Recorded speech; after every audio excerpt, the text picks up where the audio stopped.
to hear the testimony of the President's concerning the President's fiscal year 2026 budget request. I welcome Secretary Hegseth, Chairman Caine, and Acting Controller McDonald. As we review the past 5 months, the President and the Department of Defense have much to be proud of. The administration has largely succeeded in refocusing the Pentagon on warfighting. Our recruitment numbers have dramatically improved. That is a very important achievement and one we will continue to celebrate. The U.S. military has played a significant supporting role in the President's wholesale success at our southern border. He has achieved operational control over the situation, a position the vast majority of Americans support. In Operation Rough Rider, the President imposed costs on the Houthis.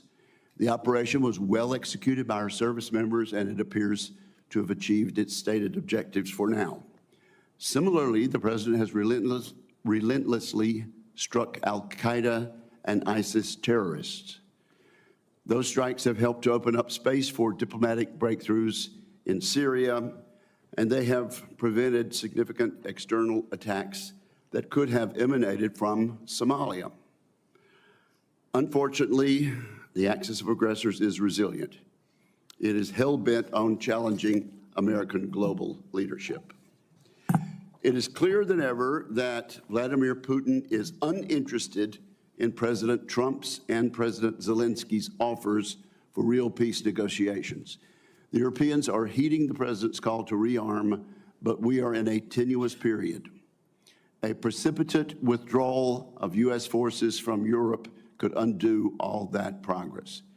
In Asia, the Chinese Communist Party continues its campaign of aggression against its neighbors and still displays open ambitions to retake Taiwan. Secretary Hegseth recently made this crucial point in an important speech in Shangri-La. He said, and I quote, "China seeks to become a hegemonic power in Asia," unquote.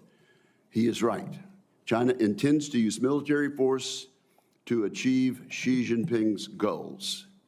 Meanwhile, in the Middle East, the Ayatollah is hiding as his regime crumbles. He is still refusing to negotiate. In short, this is the most dangerous national security moment since World War II. Unconstrained, aggressive dictators are on the move. And importantly, the character of warfare is rapidly changing.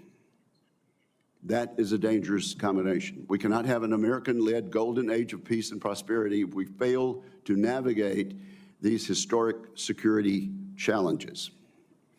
President Trump is actively working to protect American interests against 4 main adversaries: Xi Jinping and his Chinese Communist Party, Vladimir Putin's militarized Russia, Kim Jong-un's North Korea, and the Ayatollah's religious fanatics, including his web of terrorists. Our Commander-in-Chief deserves a military capable of maintaining deterrence and applying force when necessary to protect U.S. interests, as he has done in Yemen. I regret to say that this fiscal year 2026 budget request will not deliver that military. When Secretary Hegseth testified before this committee in his confirmation hearing, he made the correct point that spending less than 3% of GDP on defense would be, and I quote, "very dangerous," unquote. What we have in front of us is an inadequate budget request with precious little detail and no follow-on data about fiscal years 2027, 2028, or 2029. We must assume, and in fact, we have heard, that OMB intends to maintain defense spending at $893 billion across the 4 years of this administration. So even with a one-time $150 billion reconciliation infusion, this would leave us at 2.65% of GDP by 2029, below 3% of GDP and well below the 5% of GDP that we really, really need. Clearly, such a budget plan would allow the military balance to continue, as it has been, to tilt away from the United States and toward Communist China. Communist China has increased its budget by over 7% each year for the past decade. I know the Secretary fought for a stronger fiscal year 2026 discretionary request, but we need to acknowledge that a flat fiscal year 2026 budget is what OMB delivered. I expect we will spend today reviewing the numerous significant holes in this request, gaps that will make it much more difficult for President Trump to equip our service members and for his advisors to develop credible military options. Across the budget, we see significant holes: shipbuilding, tactical fighters, basic maintenance money, and more, all insufficient. The budget seems to be written as if there are many items in the reconciliation package that simply are not in that bill. This is confusing because the text of the reconciliation bill has been public for quite some time. Chairman Rogers of the House and I worked closely with the executive branch and members of this committee on the contents of the package. This budget threatens to undermine the good work we have done together on that bill and leads me to question whether some officials in the administration plan to ignore congressional intent. I believe ignoring congressional intent would be a wrong-headed decision for the United States of America. We all work for the American people, and we share largely identical goals when it comes to deterring Xi Jinping, Vladimir Putin, and other threats. We need to work much more closely together on investment strategies and actions necessary to rebuild our industrial base. The President and the Congress want action on reindustrialization. We want to rebuild the arsenal of democracy. We need action on industrial base integration, streamlined weapons sales, and cooperation with our allies and partners. We agree on fundamentally changing the way the DoD budgets and handles acquisition. Now we need to agree on providing the men and women of the Department of Defense with the resources they need to do their jobs. We have no time to waste. We must commit to continued collaboration now. With that, I turn to my friend and colleague, Senator Reid, for his remarks.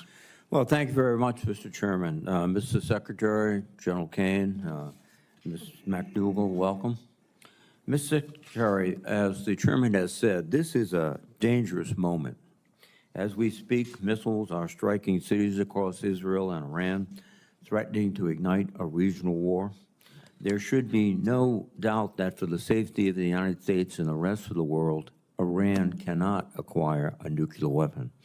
However, Prime Minister Netanyahu's decision to preemptively launch a war with Iran against the urging of the President threatens the stability of the entire region and the safety of Americans stationed there. The Trump administration must take urgent steps to prevent a wider war. Mr. Secretary, I would ask you to be crystal clear this morning about the administration's posture toward Iran. More broadly, Russia continues its bloody assault on Ukraine, unmoved by President Trump's negotiating tactics, and China is threatening our allies in the Indo-Pacific as America once again redirects its attention to the Middle East. This is a moment that requires leadership, expertise, and confidence from the Department of Defense. And Mr. Secretary, I am concerned, frankly, that these qualities have been eroded under your leadership. In your opening statement, you write, quote, "At the Department of Defense, we are sweeping away distractions to focus on our core mission of warfighting," close quote. I'm a bit skeptical. Since you were sworn in, much of the Pentagon has been in disarray. You have purged thousands of defense experts, gutted oversight offices, and surrounded yourself with hand-picked loyalists. You have fired a number of our most accomplished generals and admirals with no explanation nor replacement. Your chief of staff, several top policy advisors, and chief spokesmen have all either resigned or been fired. This is a legitimate problem for our national defense. Much of the Pentagon seems to have been paralyzed by infighting and stripped of expert staff at a time when we need stability and professionalism. Mr. Secretary, You must address this so the rest of the department can be laser-focused on their missions. I'm also concerned about your forays into diplomacy. The Secretary must be a capable statesman, especially in this dangerous global environment.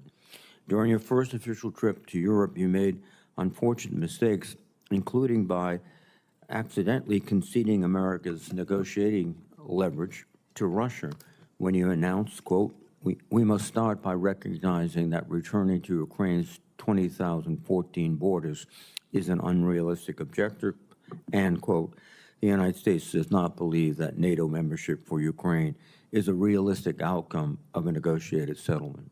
The State Department walked back your comments, but I worry that they cost us lasting credibility during peace negotiations and with our European allies. And, Mr. Secretary, I hope you've learned from these episodes. The key to our long-run success against China, Russia, and Iran and others depend on our ability to equip our forces with the ships, aircraft, and weapons needed to effectively deter them or, if necessary, defeat them. Mr. Secretary, you have said that readiness is your top priority, but I'm concerned by a number of actions you have taken that seem to distract from readiness. For example, you're in the process of firing 8% of the defense workforce, or 75,000 employees, and you recently gutted the Office of the Director of Operational Tests and Evaluation, which is responsible for testing new weapons and platforms for warfighters. You have argued that these cuts were needed to eliminate wasteful spending, but you have simultaneously pledged hundreds of millions of dollars to convert a second-hand Qatari jet to be Air Force One. These decisions do not seem to align with readiness. Similarly, over the past 2 weeks, you have ordered 4,700 National Guard troops and Marines into Los Angeles against the will of the governor and mayor.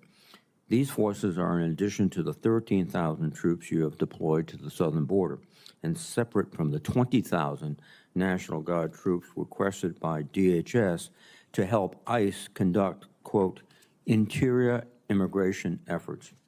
As a consequence, military units have to cancel their national training center rotations and waste invaluable hours and resources performing DHS activities unrelated to their warfighting missions. I cannot imagine a faster way to erode military readiness and distract from our ability to deter China, Russia, and Iran. You also claim that merit is the only measure of performance under your leadership. That is a worthy principle. However, you refuse to explain you fired many of our most senior military officers, including the Chief of Naval Operations and the Commander of Cyber Command. All of these positions remain unfilled, which weakens our military. As importantly, these officers were fired without any justification, indeed without considering merit, which creates the worst possible outcome for a military force. Fear throughout the ranks that one should not speak up, should not refuse an illegal order, and should not call out abuse nor question decisions. I fear that last week's disturbing display of partisanship at President Trump's event at Fort Bragg is an example of this. Mr. Secretary, I hope you understand the grave risks of politicizing the military and that you will commit to preventing it. Finally, you have pledged to be transparent as Secretary of Defense. Yet, to date, you have not held a single press conference at the Pentagon. Instead, you have evicted news outlets from the building, overwhelmingly restricted press access, and searched for leaks within your own staff, even threatening general officers with polygraph tests. This is not transparency, and it is a disservice to the American people who deserve to know what their military is doing. Ultimately, Mr. Secretary, this is a dangerous moment, and you must better demonstrate leadership, expertise, and competence atop the Pentagon. You are the 9th Secretary of Defense I have overseen as a member of this committee. In fact, this is the 26th time I have questioned the Secretary of Defense during their annual posture hearing. I have disagreed with each and every one of them on issues of policy and strategy, some more frequently than others, but I've always been able to work with them openly and earnestly because we shared a common agreement that our national defense supersedes partisanship. It's disappointing so far that we have not been able to establish such a relationship with this committee and with your department. Your candid and honest testimony today can go a long way toward making that possible, and I hope we can make that progress. Thank you, Mr. Chairman. Thank you, Senator Reed. At this point, we'll ask our witnesses to summarize their testimony in 5 minutes or shorter. We begin with Secretary Hegseth. Sir, welcome to the committee. Well, thank you, Mr. Chairman. Ranking Member Reed, distinguished members of the committee, we appreciate the opportunity to testify in full support of President Trump's proposed fiscal year 26 budget for the Department of Defense. I'm honored to testify alongside General Dan Caine, Chairman of the Joint Chiefs, and Bryn McDonald, who's performing the duties of DOD's Comptroller and Chief Financial Officer. We are also very proud to represent our warriors and their families. And today, as they do every day, they're keeping our country safe. They're defending our homeland. They're standing up to Communist China. They're working hand in glove with our allies and partners. They are achieving peace through strength. I'd like to start by thanking this committee and Congress for your bipartisan leadership to give our troops a big pay raise in 2025. That includes an additional 10% raise for our junior enlisted service members E1 to E4. Thank you for supporting our initiatives that improve quality of life for our warriors and their families. Things that include making historic investments. This budget makes historic investments in living conditions, in barracks, in base housing. This budget reforms the PCS process to reduce the cost and stress of moves for families. We've already seen changes there. And we improve the quality of care provided by our defense healthcare system. The best part of my job is meeting and interacting with troops and their families. We hear their concerns. We know what it's like to face these challenges. I've been there recently. Each of these initiatives responds to feedback that we've gotten from the force. We are listening, and we are always looking for ways to improve quality of life for those who serve. Under President Trump's leadership, this budget puts America first and gives our warriors what they need.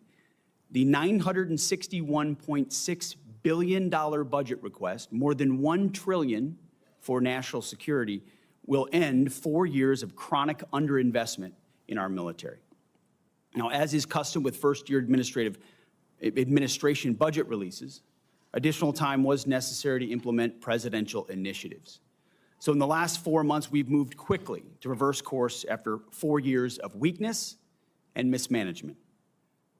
We found nearly $30 billion in savings across the department. And this savings, if you add this savings to our overall budget, we're increasing the DoD budget in 2026 by $143 billion. We do that by killing wasteful programs, targeting bureaucratic excess, and redirecting funding from Biden-era priorities to President Trump's priorities. We're working with the Department of Homeland Security to increase border security, to reduce China's malign influence in the Western Hemisphere, to defend freedom of navigation in the Red Sea. However, as we would all acknowledge, there's more work to do. I've got 3 core priorities in the department: restore the warrior ethos, rebuild our military, and reestablish deterrence. First, we're restoring the warrior ethos. President Trump has charged me to focus relentlessly on warfighting, lethality, meritocracy, standards, and readiness, and that is exactly what we're doing. We're setting standards that are high, equal, and unwavering. DEI is dead. We replaced it with a colorblind, gender-neutral, merit-based approach, and the force is responding incredibly. Because of President Trump and his America First priorities, recruitment and retention are higher than they've been in decades. Historic surge of young Americans who want to join our military. Second, we're rebuilding our military. 25 years ago, our military was unchallenged, yet we squandered that advantage as China carried out an unprecedented military buildup. President Trump is correcting that. We're reviving our defense industrial base, reforming our acquisitions process, rapidly fielding emerging technologies and new weapons to meet the challenges of the future. This budget invests $25 billion in Golden Dome for America, a down payment on President Trump's priority to defend our homeland. It also commits more than $62 billion to modernize and sustain our nuclear forces as we face rising nuclear dangers. The budget allocates $3.5 billion for the F-47, the world's first 6th-generation air superiority fighter. The budget will revitalize our shipbuilding industrial base with $6 billion in funding in FY26, and that's on top of $47 billion overall for shipbuilding. The budget significantly increases funds to buy next-generation technology, including autonomous systems, long-range drones, long-range fires, and hypersonics. We will put these capabilities in the hands of our warfighters, ensuring we remain the most lethal force in the world for generations to come. And third, we're reestablishing deterrence. When an opponent sees our well-equipped and tough-as-nails warriors, they will decide that today is not the day to test U.S. resolve.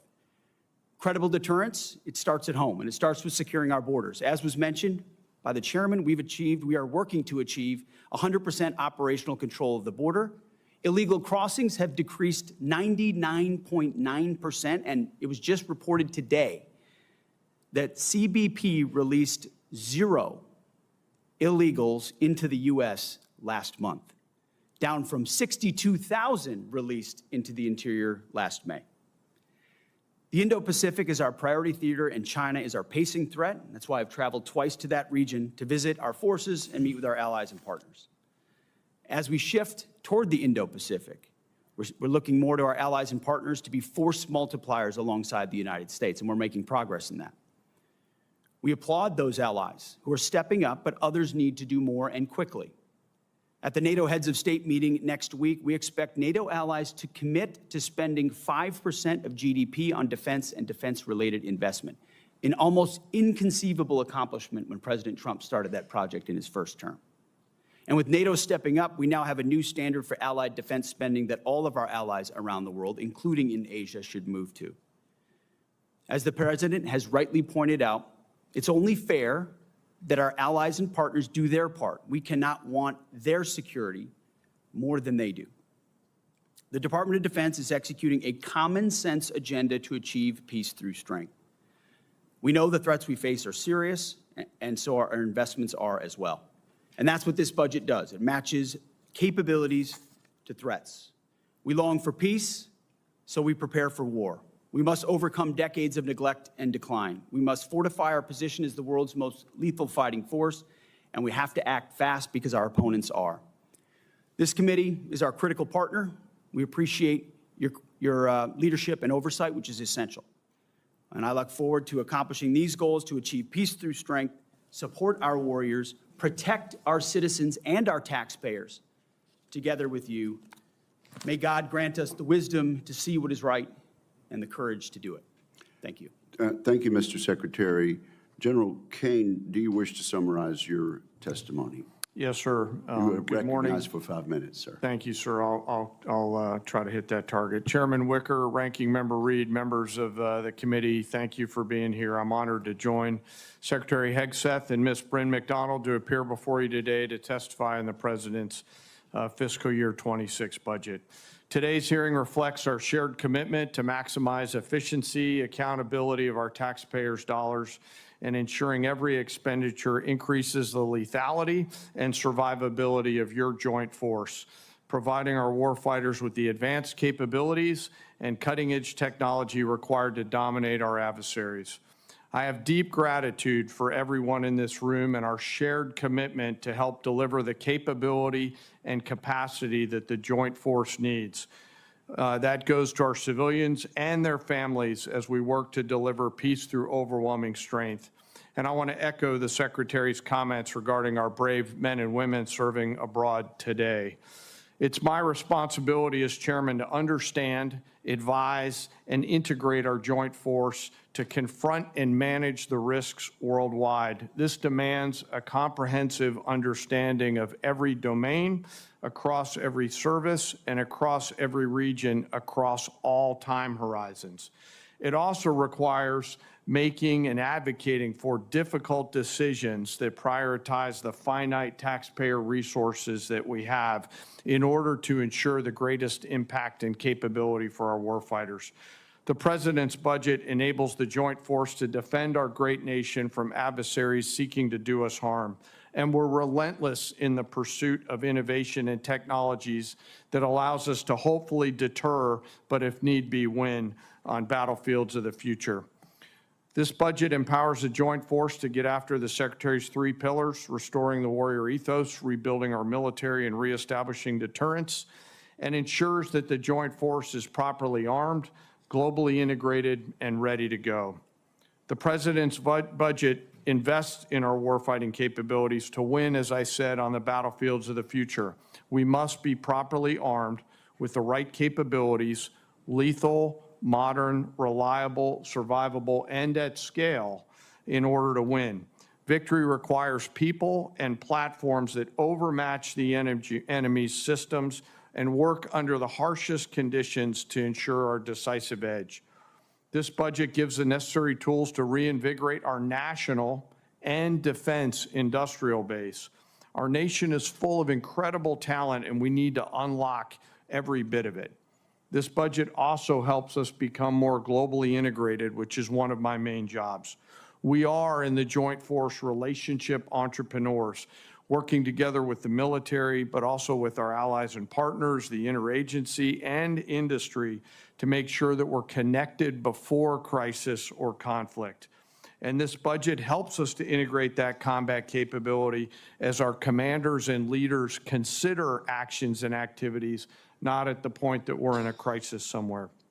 Finally, the President's budget reflects our mandate to stay ready, always on the account, anticipating the next fight and making sure that everyone is ready to go. But the most important component is our people. The budget makes meaningful investments in our service members and their families, improving quality of life for housing, medical care, and the ever-important moving process.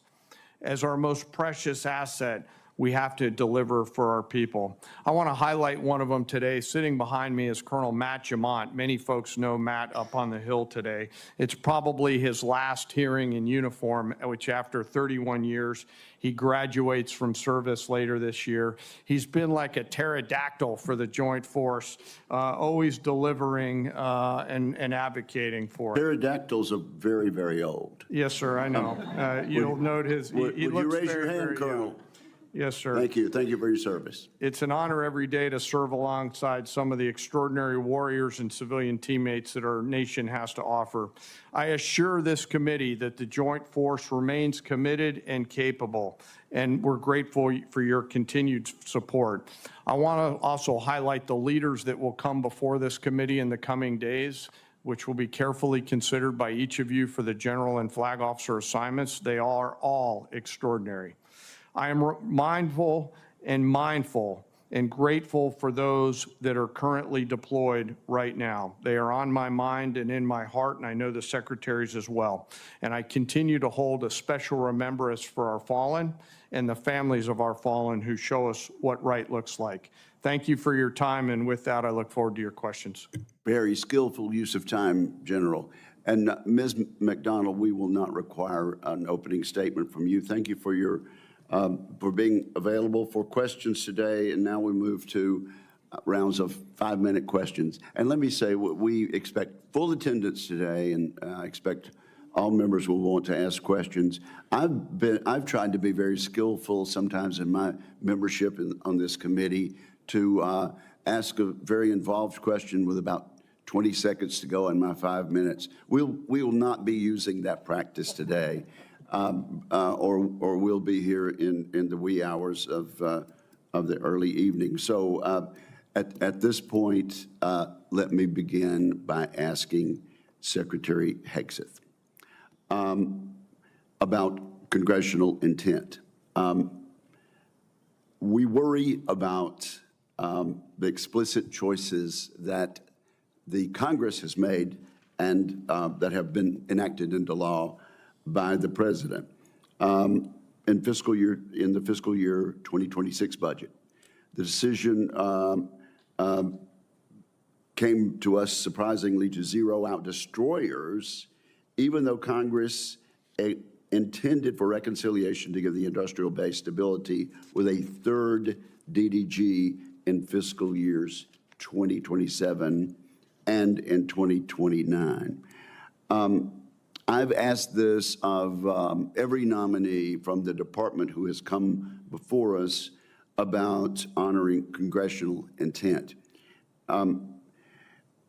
We will put funds in the reconciliation bill, working with the House and working with the administration to get the signature on the bill. And we will make clear alongside that the specific congressional intent. I've asked this of every official, and I will ask you as well, Mr. Secretary, do you commit to following congressional intent unequivocally on reconciliation? Well, thank you for the question, Mr. Chairman. Yes, our team looks forward to working with this committee, both through the budget process and reconciliation, and would acknowledge, just as a starting point of the conversation, that we are looking at 2 bills and 1 budget at the Defense Department. So as we have discussions about allocation, we may sometimes be talking about different numbers because of that, but from our perspective, we built a budget tied to $960 billion. Are you qualifying your explicit yes? Because we have not had that from any of the other witnesses that have come before us. If our congressional intent, alongside the numbers in reconciliation, is explicitly expressed, do you commit to following congressional intent unequivocally in reconciliation? Yes, we just wanted to clarify the entirety of the budget from our perspective. Well, thank you very much. Now, you said once before that, and I quoted in my opening statement, Mr. Secretary, that going below 3% of GDP would be very dangerous. That was your testimony in January. Of course, you know well that we're asking our allies in Europe and NATO to go to 5%, and it has been the intention of most of us on the committee that the United States lead by example and, in fact, follow the peace through strength example of President Reagan and his administration in getting to 5%.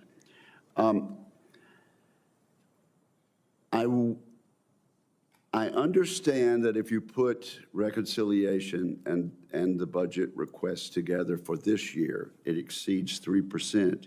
But if we go back to that same baseline for the next 3 years after that, we'll be under 3%. We intend to fix that. But do you still agree that going below 3% would be a, quote, very dangerous, unquote, choice? Yes, sir, and so does the President of the United States, which is why this budget increases from FY25 13%, puts us at 3.5% of GDP on defense, and we feel like is a generational increase in defense capabilities. And when you add that alongside the $30 billion we've already found in savings and repurposed, that's where I get to the $143 billion in additional spending in defense, which we think is substantial. And you agree then, Mr. Secretary, that in future years, it would be very dangerous to go below that 3%? As I said in my remarks, we're going to match our budget to threats. And so, yes, in the future, we anticipate threats like we have today. And so I would anticipate a robust budget in the future. Yes. Would you please be kind enough to answer my question? Would going below 3% in future fiscal years be, quote, very dangerous, unquote, as you said in your statement in January? Yes, sir, and I believe the President of the United States definitely feels the same way. Thank you, sir. Senator Reid. Thank you very much. And I yield back 5 seconds. I'll take those 5 seconds. Oh, no, sir. No, that's not the way it works. First, let me apologize to Miss McDonald, who I said was Miss McDougal. You're Irish, right? My husband is, yes, sir. Well, that's good enough. Thank you. You were Scotch for a few minutes, but I apologize, ma'am.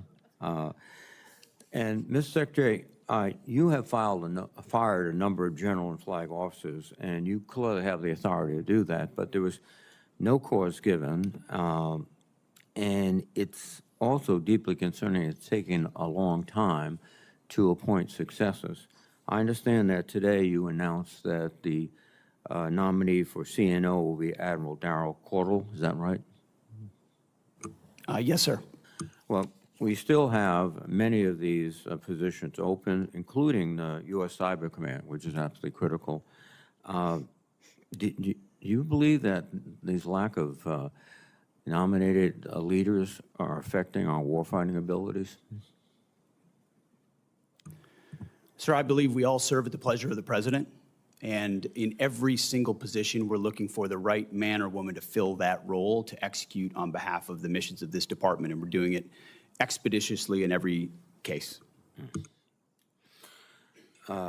Again, do you have any anticipation of when we'll receive the nominee for Cyber Command? Sir, as I mentioned before, we have a very capable deputy at Cyber Command who has taken the helm. So it's not as if it's without leadership, very much so. But we are, as recently as yesterday, had a high-level discussion of exactly what that will be. Mr. Secretary, in your opening statement, you stated, at the Department of Defense, we are sweeping away distraction to focus on our core mission of warfighting. However, since your confirmation, your office has been consumed by high turnover and disarray. At least 3 senior aides were fired and subsequently investigated for leaks, alleged leaks to the press. Your first chief of staff has since left his position, and to the best of my knowledge, that position is vacant. The Inspector General is reviewing your use of Signal app to send sensitive information pertaining to military operations in Yemen, not only to senior government officials, but to your wife, your brother, and your personal lawyer. Finally, according to press reports, you have threatened polygraph tests against senior members of the military. As I said in my opening statement, this is a dangerous world. You know that. And this turmoil in your own office is not contributing, I think, to the clarity and thoughtfulness and decisiveness necessary.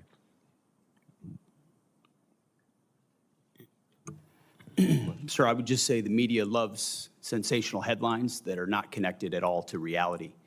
If you look at the execution of our office and what we've done on the president's priorities, I'm very proud of what we've been able to do in 140 days. And when you move fast to reestablish deterrence and restore a warrior ethos and rebuild the military, it's going to come with some changes.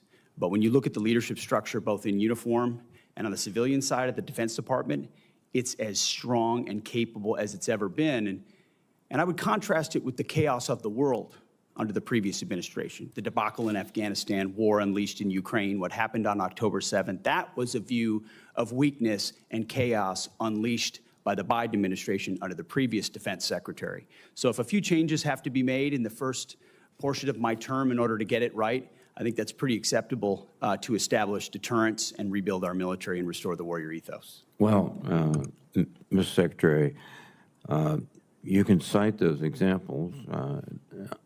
History, I might have a different perspective. As I understand it, the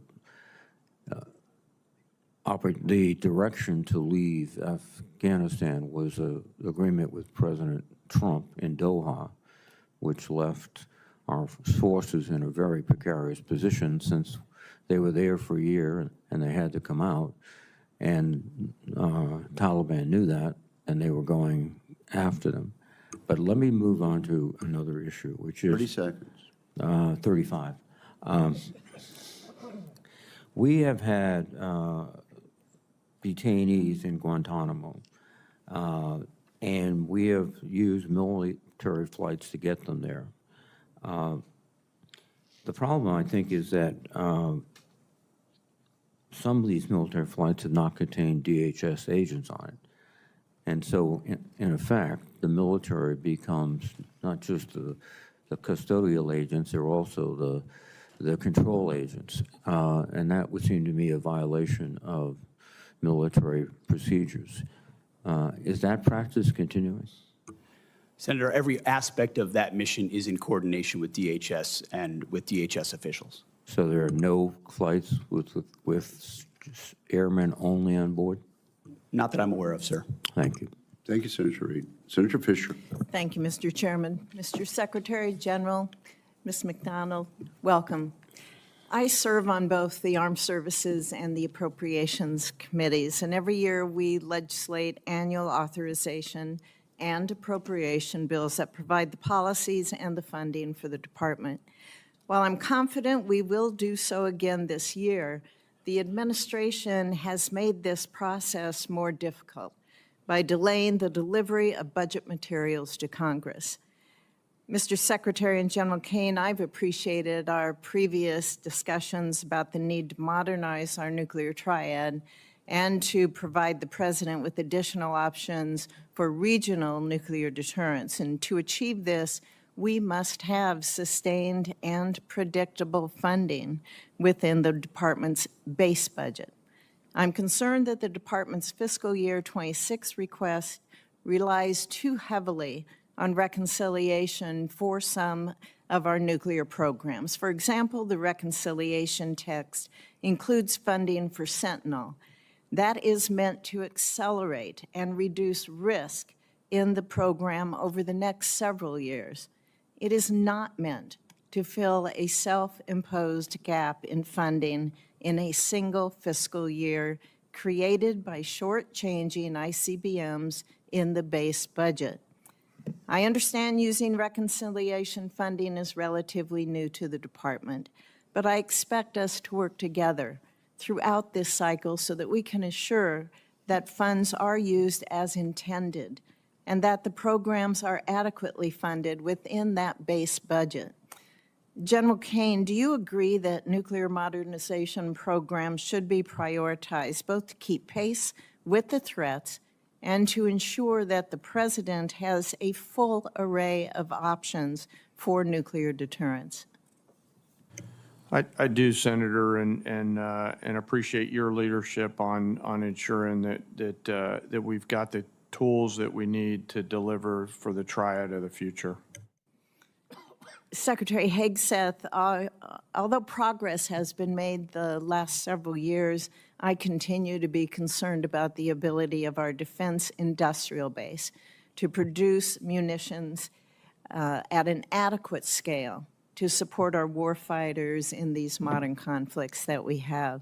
And now that you have been sworn in and had time to review the current state of our industrial base, what more should the department be doing to increase munitions production, and how does this budget request support these objectives?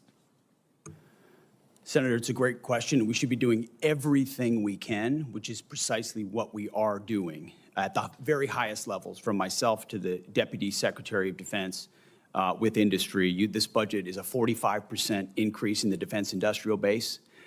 It invests in critical munitions procurement. It invests in defense supply chains, in resilience in supply chains, in increased competition and capabilities for outside companies to get into the business of providing critical munitions. So across the board, we're finding and hiring innovators to move as quickly as possible, cutting through the bureaucracy, the red tape to deliver those systems in a world that needs them now more than ever. Could you get back to me on timelines that you have set for each of those areas that you mentioned, and obviously the funding that's going towards them, but I'd be interested in what you're setting for yourself for goals for the timelines in getting that achieved. Yes, ma'am, we have those and we will get those to you. Thank you. And General Caine, do you assess that the total munitions requirement is currently aligned with the magnitude of the threats that this country faces, or should the department review its stockpile requirements to ensure that we are fully prepared for these modern conflicts? Senator, we're always looking at the lessons learned of past conflicts to include the most recent ones around the world and taking those and applying those to what the future of war might look like. So we're always evolving and considering what the mix of munitions that we need for the joint force in order to deliver overwhelming strength. And I would be remiss if I didn't bring up spectrum. So as we look towards the Golden Dome and the importance of that, over the next several weeks, I hope we can see some more details on that because we can't shoot what we don't see. And I think it's important that all of us here, as well as the public, understand the importance of the spectrum that the department has in order to reach that. Thank you. Thank you, Senator Fisher, for that important and correct observation. Senator Shaheen. Thank you all very much for being here. News reports this morning suggest that the president is actively considering intervening in the situation in the Middle East. I understand that we have 40,000 troops deployed in the region, many of whom are in range of Iranian missiles. And it's being reported that the president is being asked to consider providing the bunker buster bomb that is required to be carried only by the B-2 bomber and would require a U.S. pilot. That raises real concerns about what retaliation might mean for the safety and stability of the entire region and our troops and Americans who are in the region. So can you tell us, Mr. Secretary, are you considering military action that would bring us into active hostilities? And whether you expect a decision to be made on that anytime in the next few days? Just bearing in mind, and you can stop the clock, we will be going into a classified portion of the hearing later on. But proceed, Mr. Secretary. I understand that, Mr. Chairman, but I think this is a question that's very important for the American public to hear. I just wanted to make it clear that there would be an opportunity to get very deep into that. Go ahead. Senator, I agree with the chairman. Most of what I can or should say would be reserved for a classified setting. I would say the president, obviously, any decisions on this matter are at the presidential level. He has communicated very clearly for quite some time. I do understand that, Mr. Secretary, but my question for you is whether you have been asked actively to provide options for the president regarding a strike in the Middle East. If I had or I had not, I wouldn't disclose that in this forum, Senator. My job, our job, Chairman and I, at all times, is to make sure the president has options and is informed of what those options might be and what the ramifications of those options might be. I appreciate that. You mentioned the troops in the region. I Maximum expect- force protection at all times is being maintained. I would hope that as soon as consideration about action is determined, that the public will be informed about that. 6 of us on this committee just returned from the largest air show in the world. It was very impressive to see the innovation and technology from our industry on aerospace. And one of the concerns that I heard from many of the companies that I talked to was about the potential to partner with our allies and partners for innovation, for co-production. And one concern I heard was about the proposed review of the AUKUS agreement. That's after the Australian government has already contributed $500 million to our submarine industrial base, and American and UK shipbuilders have made capital investments to support the increased demand. So do you disagree with the position that President Trump has taken about AUKUS, that we should move forward? And what is the review expected to produce? Well, Senator, I think reviews are always prudent, but those reviews actually come after conversations I've had with the Minister of Defense, Healy, in the UK, and Marles in Australia. Long personal conversations about the status of this arrangement, both aspects of it. So we are reviewing it because that's what the Defense Department ought to do to make sure it fits the priorities of the president, and that our defense and shipbuilding industrial base can support, ensure that we're clear on all sides of that, on either pillar. And then on pillar 2, identifying specifically the ways we can work together most meaningfully to co-produce with our industrial base munitions or other capabilities that would be most applicable to the threats we face. But do you agree that it's important to increase the capability of our nuclear deterrent in the Indo-Pacific, and that AUKUS is one way to do that? I do, and working through Thank you. AUKUS as a possible avenue for that is a good thing. Last week, Mr. Secretary, during the SAC-D appropriations hearing, you reaffirmed the need for an exemption for the Portsmouth Naval Shipyard to your hiring freeze. Senator Collins asked you a very relevant question on that. And since Senator King and I share that shipyard, I'd like to ask you again, because we have not yet heard anything from you or from the Office of Personnel Management about how they're responding to this. DOD has told us that the Office of Personnel Management needs to review every single new hire one by one at a time when we need 550 people every year just to keep up with the Navy's demand for maintenance and on its nuclear submarines. So will you commit to talking to OPM on this issue? Thank you. Yes. Thank you, Senator Shaheen. Senator Cotton. Welcome, everyone. Thank you for your testimony and, more importantly, your service.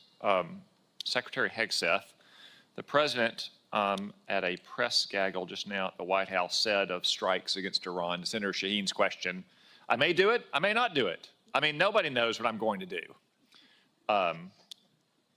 You had referred to these questions as presidential level decision, is that right?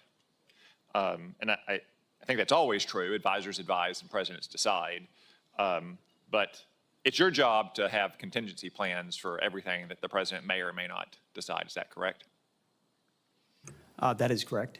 And no one should be surprised or scandalized that the Pentagon has lots and lots of contingency plans. Senator, our job is to have contingency plans. It's like in Armageddon, Billy Bob Thornton's character Truman, speaking of NASA, could have been speaking of the Pentagon. You're geniuses. You're just thinking stuff up, and you got people in another room backing them up. Is that right? We plan. Thank you.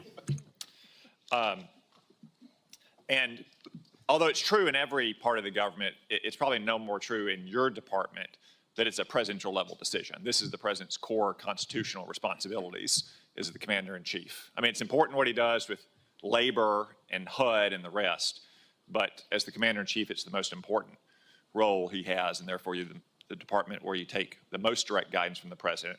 Everyone in the department has to support the president's decisions once those decisions are made, correct?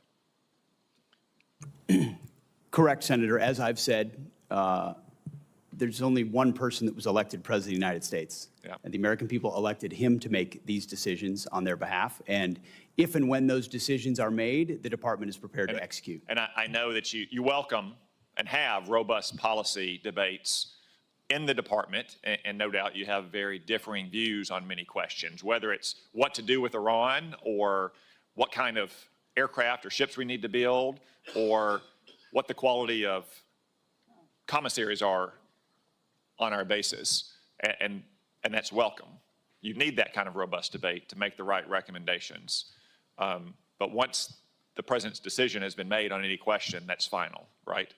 That's your standard? The president welcomes, I've watched it in real time, views on all issues from all aspects. But yes, once those have been represented, intelligence is represented, options represented, upsides, downsides, threats, of course, when the president makes a call as the commander-in-chief, we will execute. Well, thank you, because I know there was some controversy earlier this year inside the department, and not everyone seemed to be on the same page that you and the president are after presidential decisions had been made, and you had to make some tough decisions there. And I commend you for those decisions. I think you did the right thing. You have to make sure that everyone stays on the same page and everyone supports presidential decisions. One decision I also want to call out, since we haven't spoken about it here, and I'm not sure we will, and I want to commend you for as well and commend your team, is the redesignation of base names for Army bases.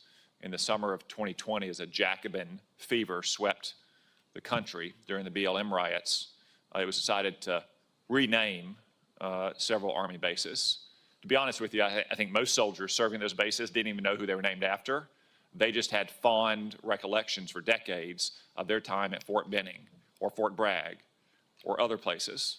And I think now you've completed the effort to redesignate those names, those bases, to the names that so many generations of soldiers served at for new American heroes. Is that right? Yes, all of the previous names for the U.S. Army installations have been returned. Well, thank you. I think that was an inspired approach. It complies with the law.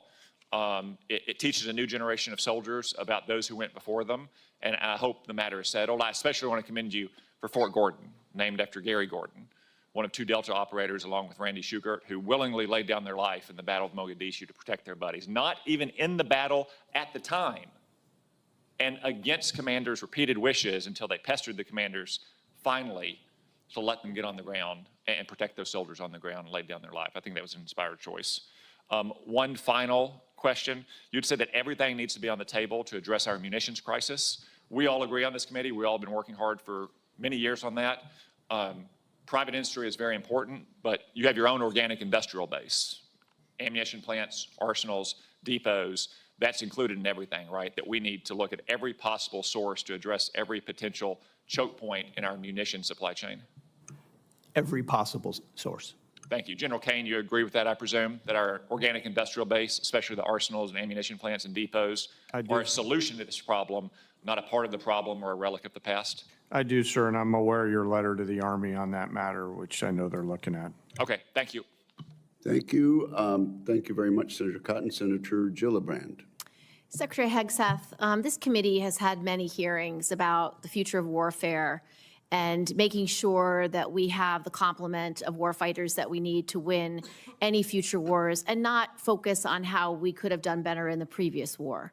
One of the areas where I have deep concern is cyber defense in this country. I'm concerned about cyber warfare. I'm concerned about cyber terrorism.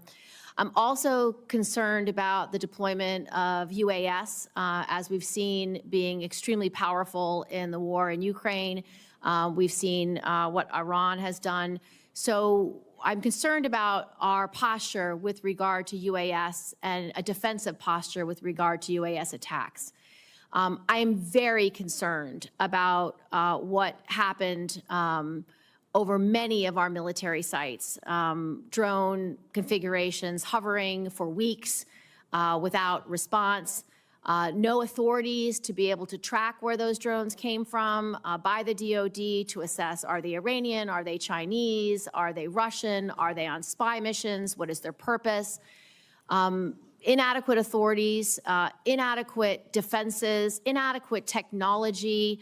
The Langley incursion is incomprehensible. On top of that, I'm very concerned that we are not investing in our cyber professionals, that we don't have enough cyber offense, enough cyber defense.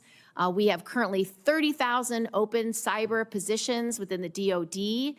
So I'd like to hear from you, what's your plan to have cyber defense and cyber warriors at the appropriate complement?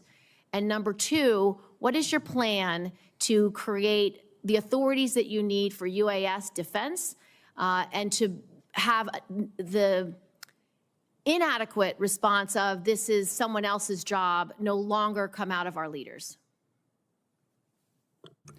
Well, Senator, thank you for the question. You're right over the target. Cyber needs to be a part of every single way that we plan and look at the world. That gray zone part of conflict, and we can't cede that terrain in any way to our adversaries. And so it is, you'll see the resources in this budget that invest in that. You'll see it fully integrated into planning and capabilities.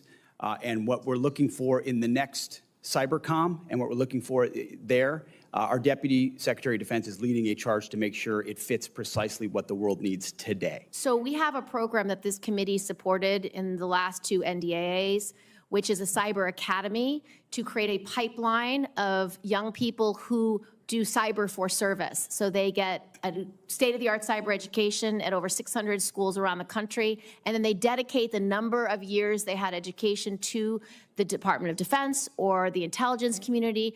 And right now it is not being funded. And right now, because of the hiring freeze, these kids who've completed their degree under the Cyber Service Academy actually can't get a job at the DoD or the intelligence community, and they're either going to have to no longer serve, which was part of the program, or get employed somewhere else, but we lose them. So what are you doing to unplug this problem of not hiring these cyber professionals immediately because they are part of the cyber service program?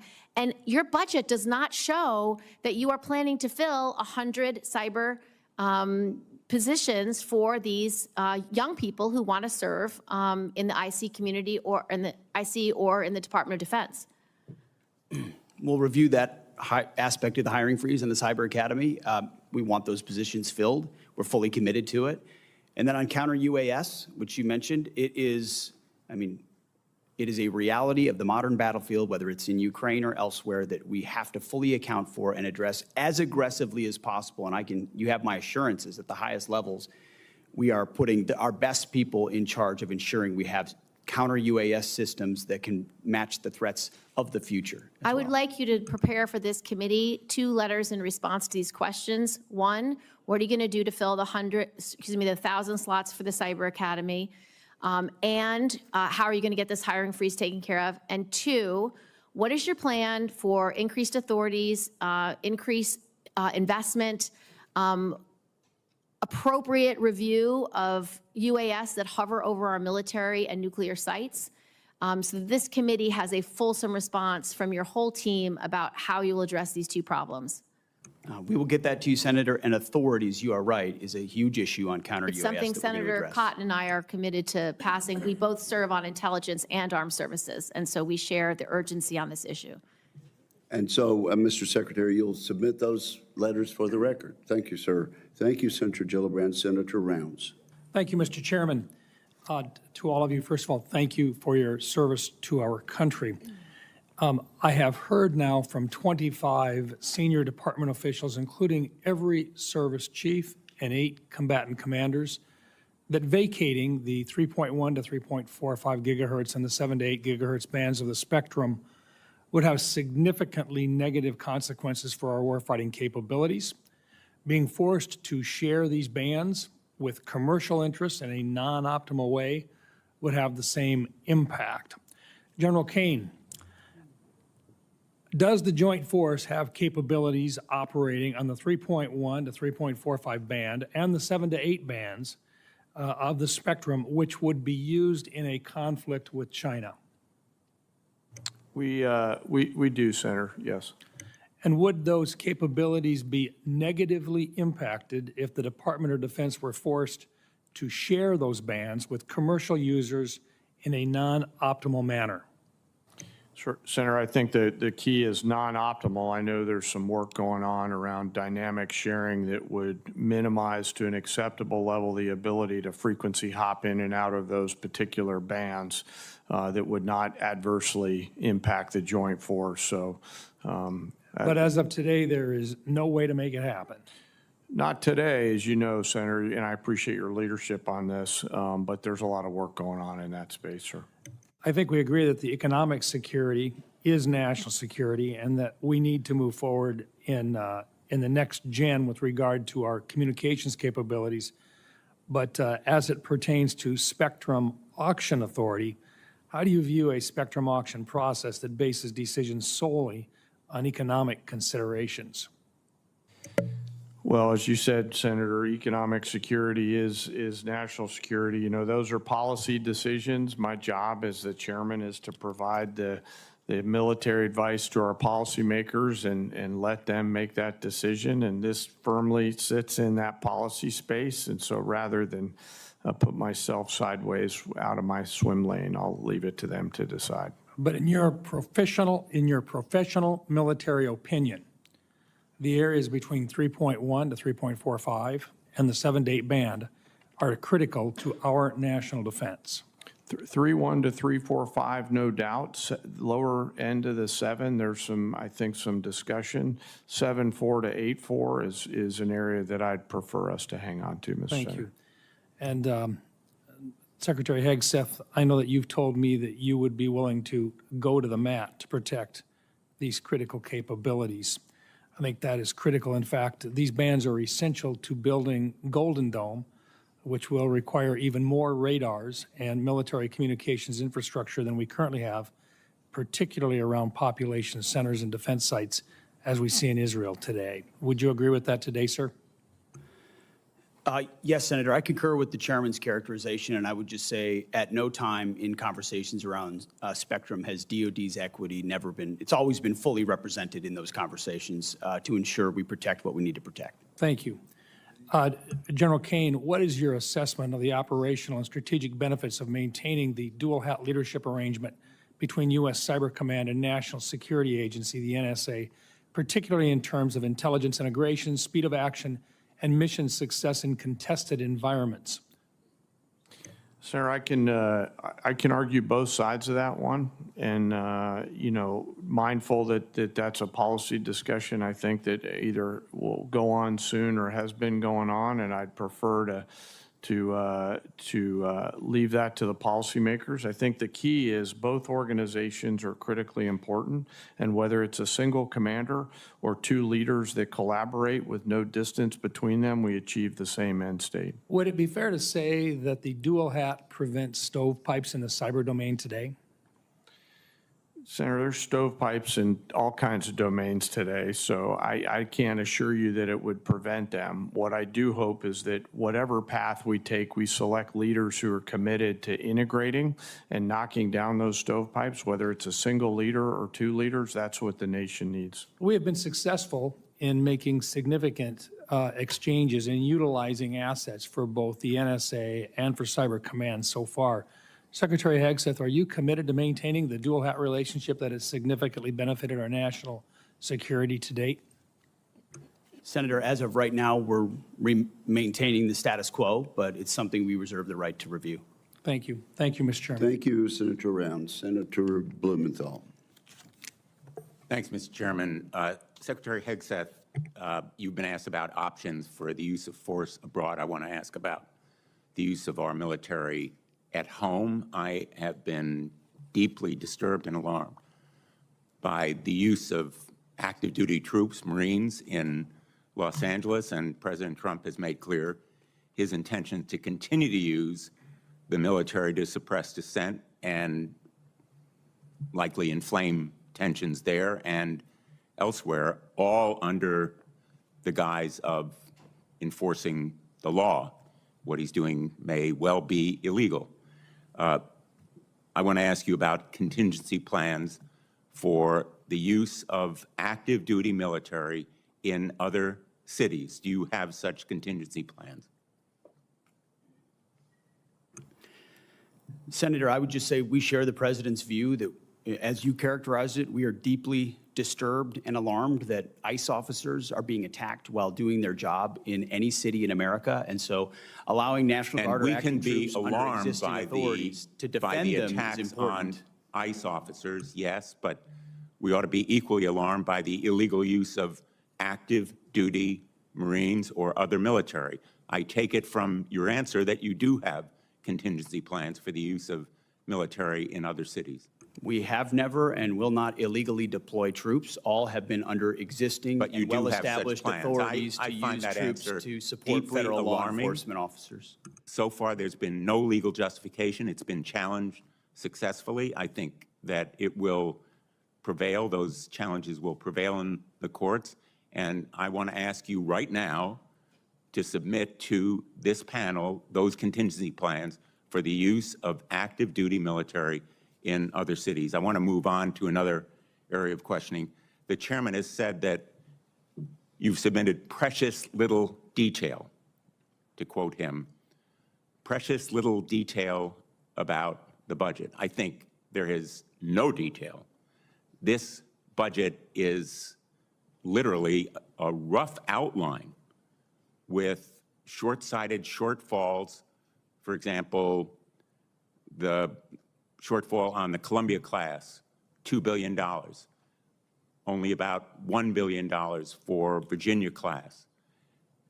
There is virtually no outline or specificity as to how you are going to provide drones to defend and also engage in offensive outline and maneuvers. The nature of warfare is changing right before our eyes in real time. Unmanned aerial and undersea warfare is happening in Ukraine and elsewhere. And I think that you owe this committee and the American public more specificity in that budget, because we will be at risk. We are at risk right now in the Middle East, and I want to know whether we have contingency plans to protect our U.S. personnel in the region from the kind of swarm of drones that have proved devastating already to 3 of our service people in the Middle East on a base in Jordan. Do you have such plans to protect against drones there? Senator, we work hand in glove with the Joint Staff and CENTCOM and every COCOM especially right now, to ensure everything at our disposal is available to ensure maximum force protection against any contingency, including the one you described, sir. Well, I have no assurance that we have the capacity to safeguard against the swarm of small, lightweight, slow-moving drones that are, in my view, our major vulnerability. And right now, if we engage in the Iran conflict, would put us and U.S. personnel at risk there. Let me ask you about Ukraine. I've just returned from my 7th trip to Ukraine. I am the advocate, chief sponsor with Senator Graham in the Russia sanctions bill. You said that the United States and the ranking member cited it, that we must start by recognizing that returning to Ukraine's pre-2014 borders is an unrealistic objective and will only prolong the war. My question to you is, when will you release the PDA $4 billion in equipment that Ukraine desperately needs? It's sitting there. Ukraine deserves it. When will it be released? We're aware of PDA 75, and that is a decision we can make in the future. My time has expired, but I don't consider that answer adequate. Thank you, Senator Blumenthal. Senator Ernst. Thank you, Mr. Chair, and thank you, Secretary, and thank you, Chairman, for being here. Ms. McDonald, I'm actually going to have a question for you. So thank you very much for being here. And I know that Iran is on our minds right now. And Secretary, I'll just pose a very quick question to you. October 7th, 2023, Hamas attacked Israel. Who is the primary funder of Hamas? Senator, it is Iran. And who is the primary sponsor then that provides them with the weapons that they use to attack Israel? Same answer, ma'am. And maybe our public is not aware, but 43 Americans lost their lives on October 7th at the hands of Hamas, which is an Iran-backed terrorist organization. 43 Americans. We never talk about it, folks. I heard nothing about this in the Biden administration. So when there is question about whether it's appropriate for America to be engaged in the Middle East in defending Americans that live and work abroad, I think there's our answer. So thank you, Secretary. I'll start with the Secretary, then I'll come to you, Ms. McDonald. Secretary Hegseth, I do want to thank you because we've had many discussions about this. You have appointed Steve Erickson as the Executive Director of Force Resiliency, and he will oversee the department's Sexual Assault Prevention and Response Office, what we know as SAPRO. And he will directly report to you on the issue of sexual assault within our military. And you've been very responsive on this issue, and I commend you for that. And I have already received my first briefing by Mr. Erickson. So to continue building on this progress, I'm going to hold quarterly meetings with the SAPRO, and we want to make sure that we continue the momentum that we are seeing within the department on that. And Secretary Hegseth, from your vantage point, what positive trends are you seeing out of SAPRO? Well, first of all, Senator, I want to thank you and other members of this committee for the work you've done on that issue. And I think in large part, and you'll see this in this budget, we continue to fund the programs which have seen efficacy. And so I think a lot of these were newer programs, new initiatives, new emphasis put in place that we have simply sought to maintain and accelerate. And you see that in this budget. And thankfully, we've seen this year sexual assault numbers decrease. One is too many, as we've said before, but a decrease is a good trend to see. We want to continue that. Wonderful. And we'll continue working with the department on that. And an amendment that I am going to propose for this year's NDAA would require quarterly briefings from the SAPRO for members of Congress, just as they do with suicide prevention. So we'll continue working on that. I also would love to touch upon a number of other issues I've worked as far when it comes to fiscal sanity within the department. I can submit those for the record because I do want to give Ms. McDonald an opportunity. Let's talk about an audit. I love working with the comptrollers out there, but GAO released a report warning that the Department of Defense is unlikely to achieve a clean audit by 2028, citing longstanding financial management weaknesses. And it's my understanding that a key issue in the department's continued reliance on outdated business and feeder systems that lack internal controls continues to contribute to that. So to help address that, in the reconciliation package, we have $350 million that will be dedicated and directed toward improving audit outcomes across the department. So Ms. McDonald, all to you. Can you walk us through how the department intends to meet its statutory requirement of achieving that clean audit by 2028? Thank you for the question, Senator, and thank you for your support in reconciliation for automation, AI, and business system replacement to achieve the audit. The first day we came in, that was one of the first topics the Secretary and I discussed, and he actually just put out a memo with guidance for milestones each fiscal year that the department is going to achieve the financial audit by 2028 or sooner, as he has challenged us to do. The Marine Corps just passed their second clean audit opinion. 2 additional components have done the same recently. And within the next 3 years, under the Secretary's guidance, the remainder of the department will achieve the clean audit opinion. Well, outstanding. We really appreciate that. Thank you, everyone, for your service to our great nation. Thank you very much, Senator Ernst. Senator Hirono. Thank you, Mr. Chairman. Secretary Hegseth, you've had a tough start.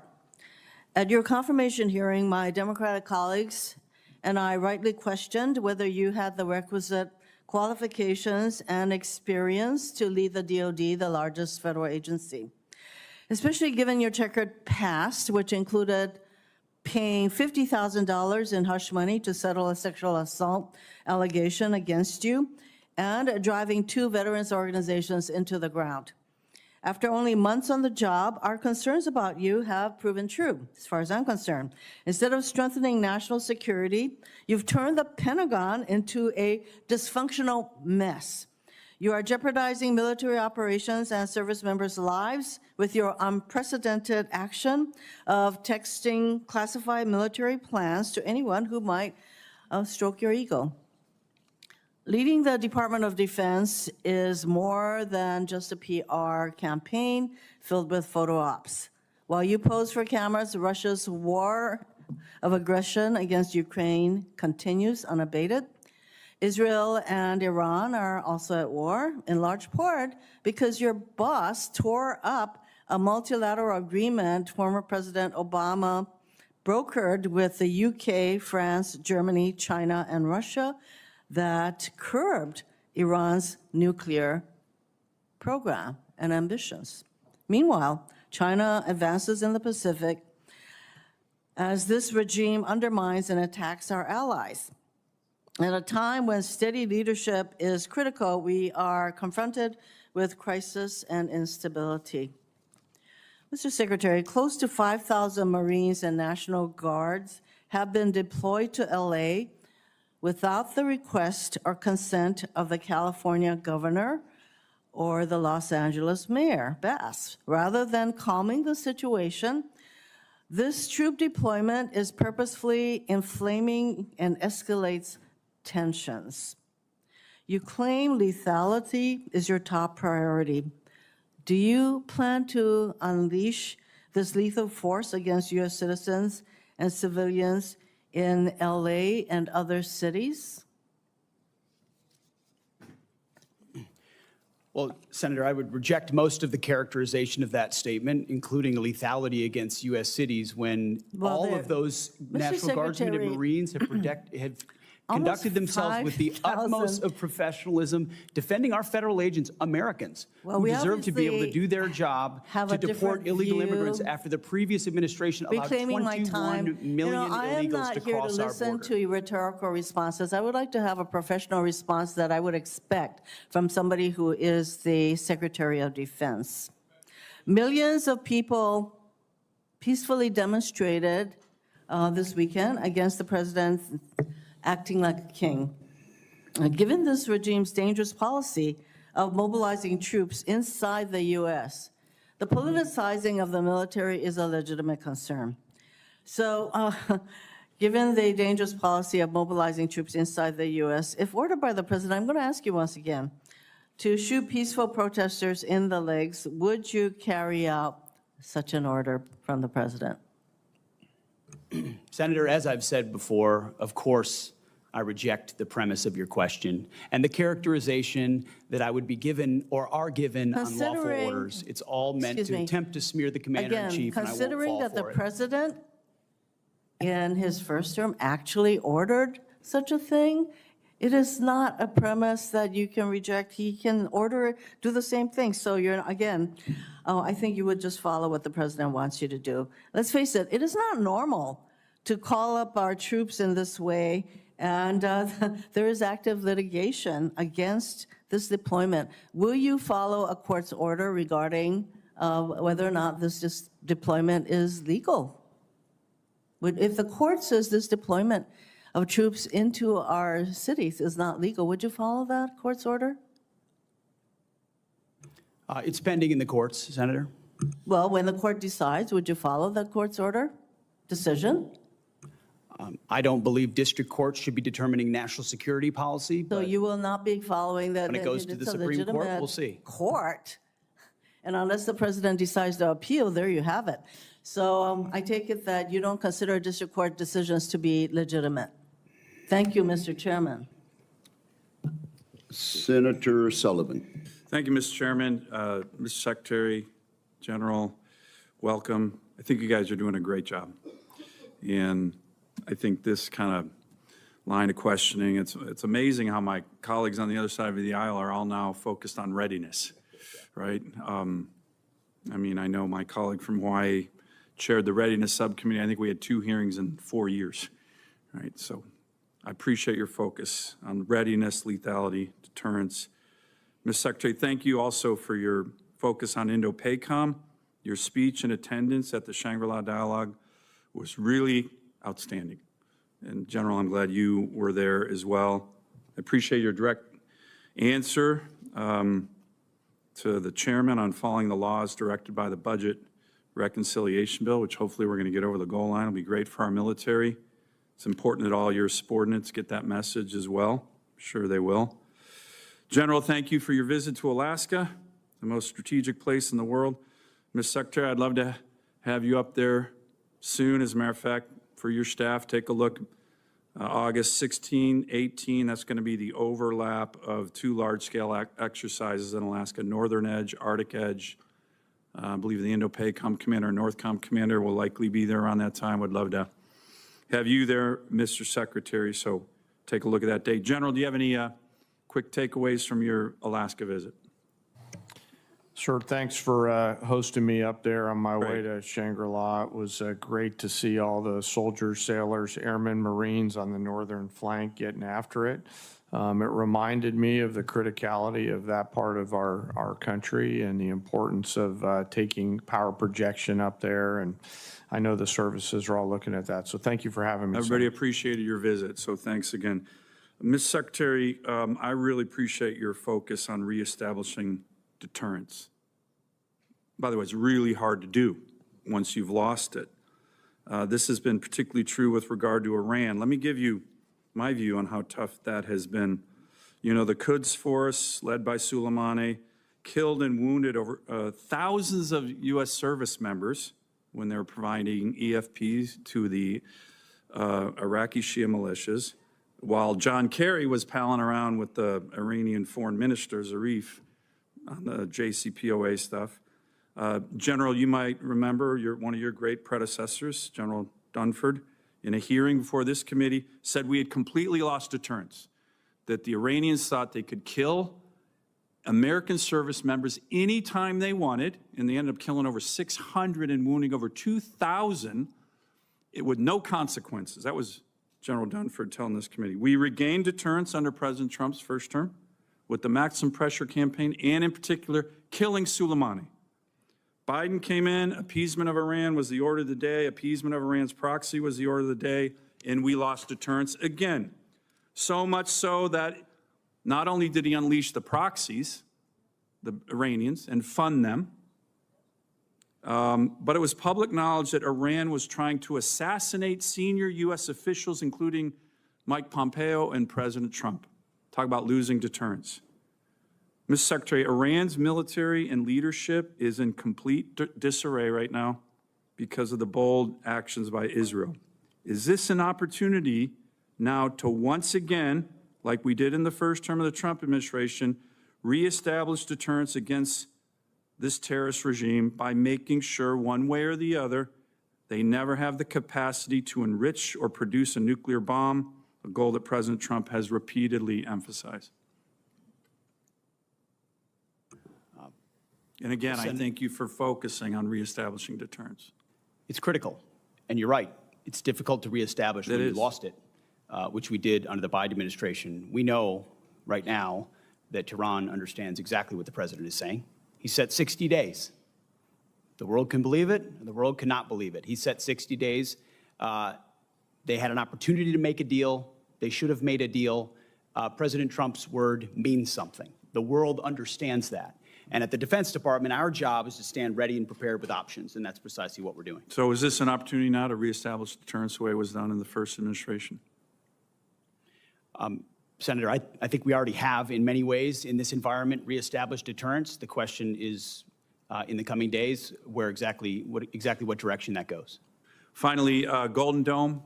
We look forward to working with you. It was good to see you at the Oval Office. We have a great opportunity here. Presidential leadership, your leadership, budget reconciliation bill, $25 billion down payment. Senator Kramer and I will be introducing legislation with Senator Sheehy on this next week to firmly entrench our strategy. We've been working closely with DOD on Golden Dome in the law, and we look forward to continuing to work with you on that. Thank you, Senator Sullivan. Senator Caine. Thank you. Mr. Secretary, earlier this month, you announced a plan to change the name of 3 Virginia military bases to restore the names of Confederate-era generals on those bases. You researched to find brave American soldiers with the same last names, Lee, Hill, and Pickett, who had not fought for the Confederacy and declared that those Confederate adjacent names would be restored. The problem is that you had to strip away the names of 4 amazing people that the Pentagon and local communities had chosen to honor at the Virginia bases. Van Barfoot, he was a Mississippi native, Mr. Chair, who came to Fort Pickett in the early 40s to train for war. He fought all over Europe in World War II. He won the Congressional Medal of Honor for his bravery. Leading his platoon in southern Italy, he killed 10 of the enemy, captured 17 more, and escorted 2 wounded Americans 1,700 yards to safety under enemy fire. Stayed in the Army for another 34 years, seeing action in both the Korean and the Vietnam Wars, and being assigned as the Army liaison to the Virginia National Guard at Fort Pickett.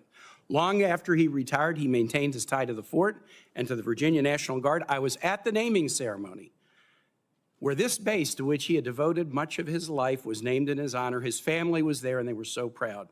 Arthur Gregg served in the Army for more than 30 years, first African-American to reach the rank of brigadier general, first to reach the rank of lieutenant general, began as an enlisted, eventually decided to become a commissioned officer, went to Fort Lee for quartermaster training, quickly rose through the ranks as an instructor, even though he was not allowed to go to the officers' club because of the color of his skin. He finished his career in 1979 as the director of all Army logistics operations around the world. He stayed near Fort Lee in retirement, raised his family there, and was a continuous beloved presence until his death last summer at 96. He was actually at the renaming ceremony with his family in 2022 at this place that meant so much to him. Charity Adams. Charity Adams was an Army officer during World War II, the first African-American woman allowed to join the WACs. She was the commanding officer of the 6th 888th Central Postal Directory Battalion, a unique battalion composed primarily of African-American women making sure that American GIs in Europe got their mail during World War II. Our colleagues Jackie Rosen and Jerry Moran successfully passed a bill in 2022 giving the 6th 888 the Congressional Gold Medal. Charity Adams was the highest-ranking African-American woman in the military at the end of World War II.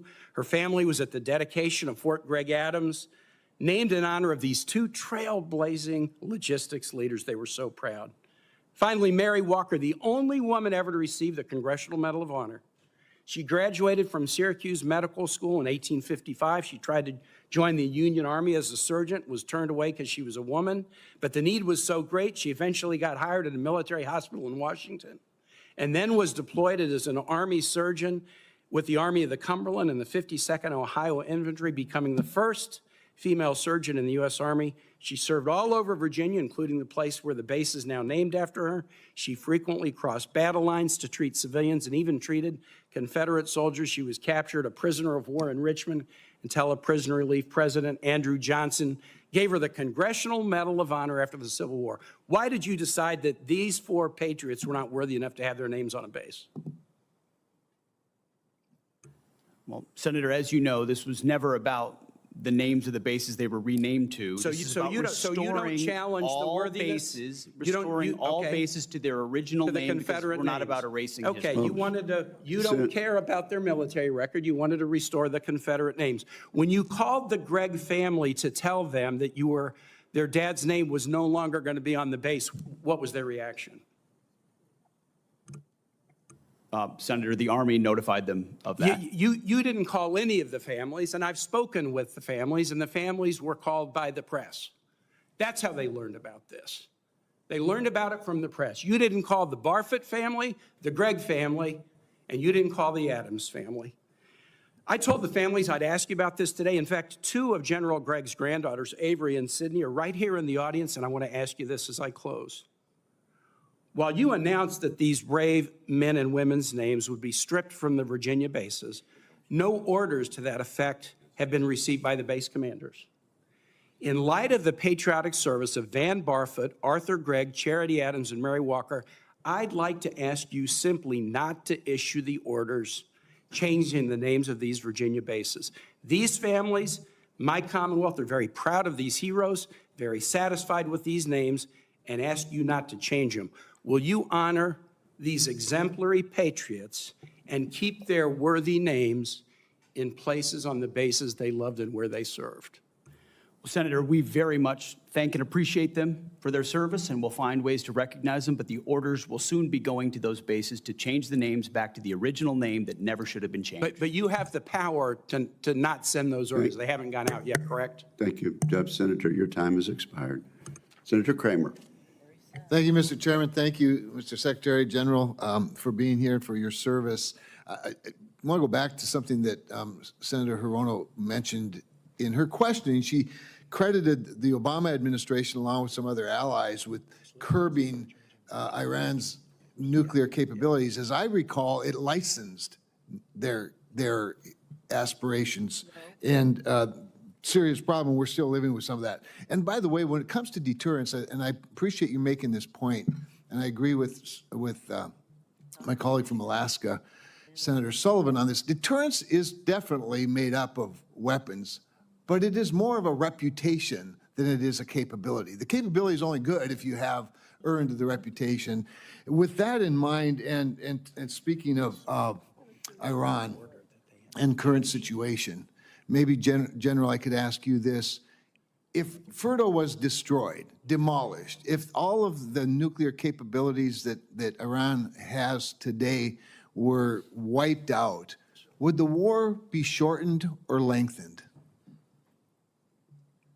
Realizing that's not the only factor, of course. Yes, sir. And of course, I can't split that hair, given the complexities of the war that's ongoing there. So I'd rather not comment on one particular part. You know, the Israelis are, as reported in the open source press, are making great progress. So I think I'll just leave it at that, Senator. I understand and appreciate that.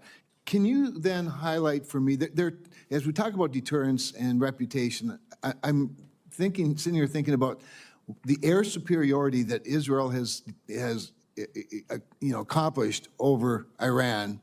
I'd like to have you speak to that, and then speak perhaps to the lack of air superiority that Russia's had over Ukraine, and the difference in those two wars. And my point being, how important is air superiority in the current fights and in our future fights?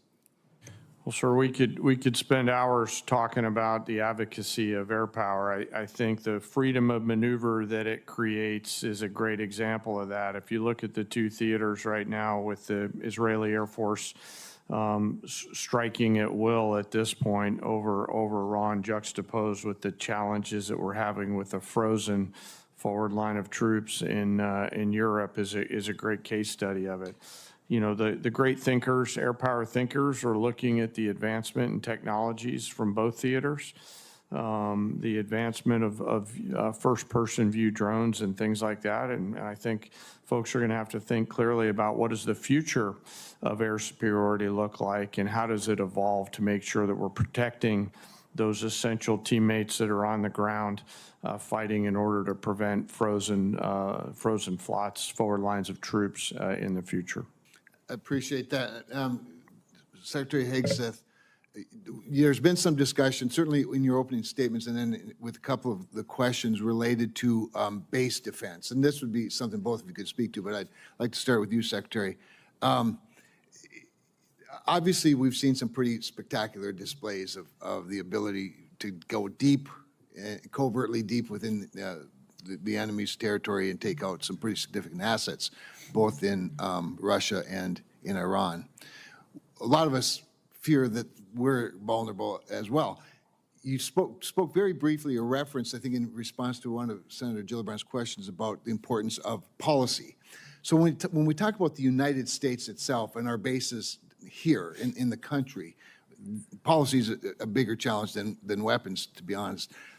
But what about responsibility? In other words, I think there's some confusion over is there a service, is there a particular institution that's responsible for base security and base defense, or is it up to the individual services to protect their own bases?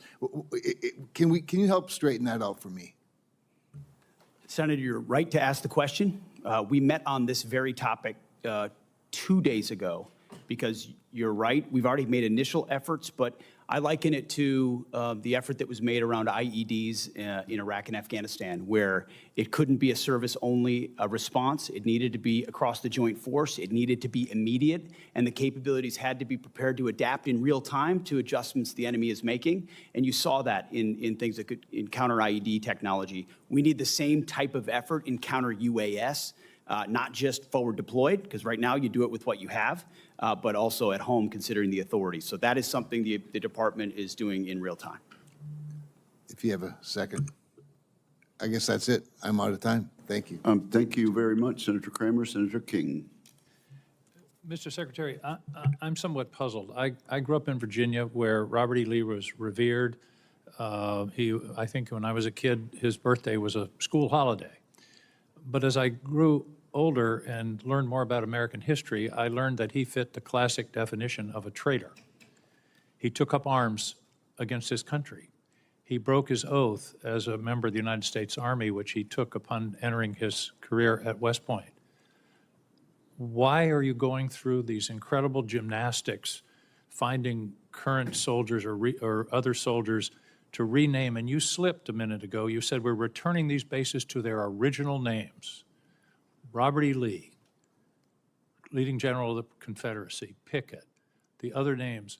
Why are you doing this? I don't understand what the motivation is to rename bases for people who took up arms against their country on behalf of slavery. What possible motivation can there be for this? Who is telling you to do this? Who is urging you to do this?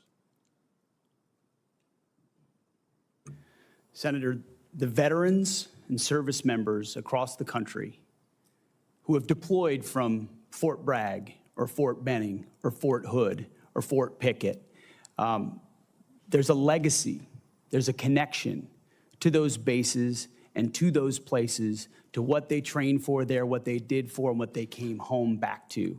That matters to them. Ask enough of them, as I do, all the time, before and later. And we recognize the service of those who were put into the replacement. No one's disputing that. I would never dispute that. What we're looking at is erasing history, erasing names, erasing base names that service members are tied to. Not Talk to people that erasing serve at history, it's Bragg. recognizing Ask people that history. serve at Fort Bragg or Fort Benning if they like the fact that the names have been returned. And to a man and to a woman, they will tell you, thank God we're back to Fort Bragg, and thank God we're back. And thankfully, because so many men and women in this country have served, there's a Benning and a Bragg and a Pickett and a hood has a Silver Star or a Medal of Honor that we could rename the base to because of the limits of what Congress allowed us to do. So this is something we've been proud to do, something that's important for the morale of the Army, and those communities appreciate that we've returned it back to what it was instead of trying to play this game of erasing names. We're not erasing history, Mr.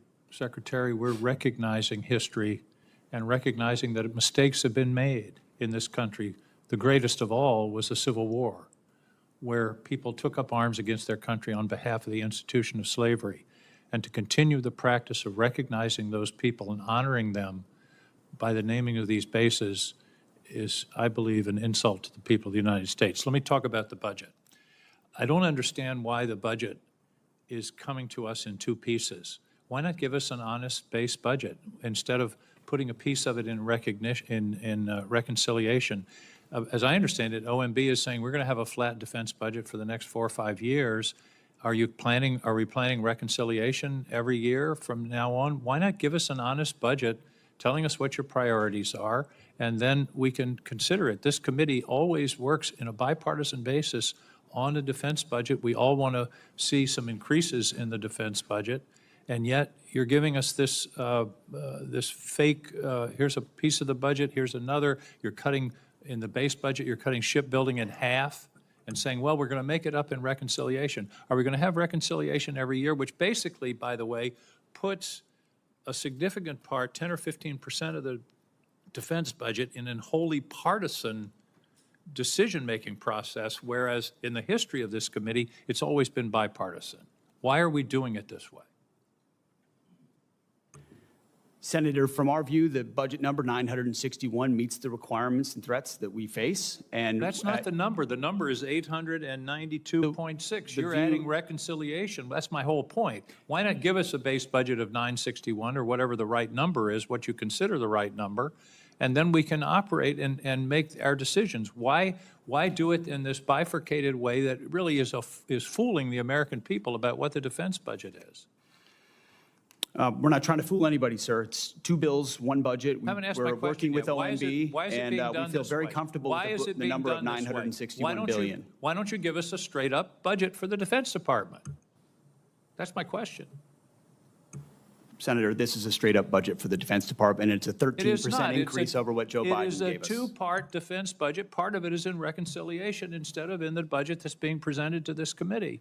This committee only has a partial review of the budget.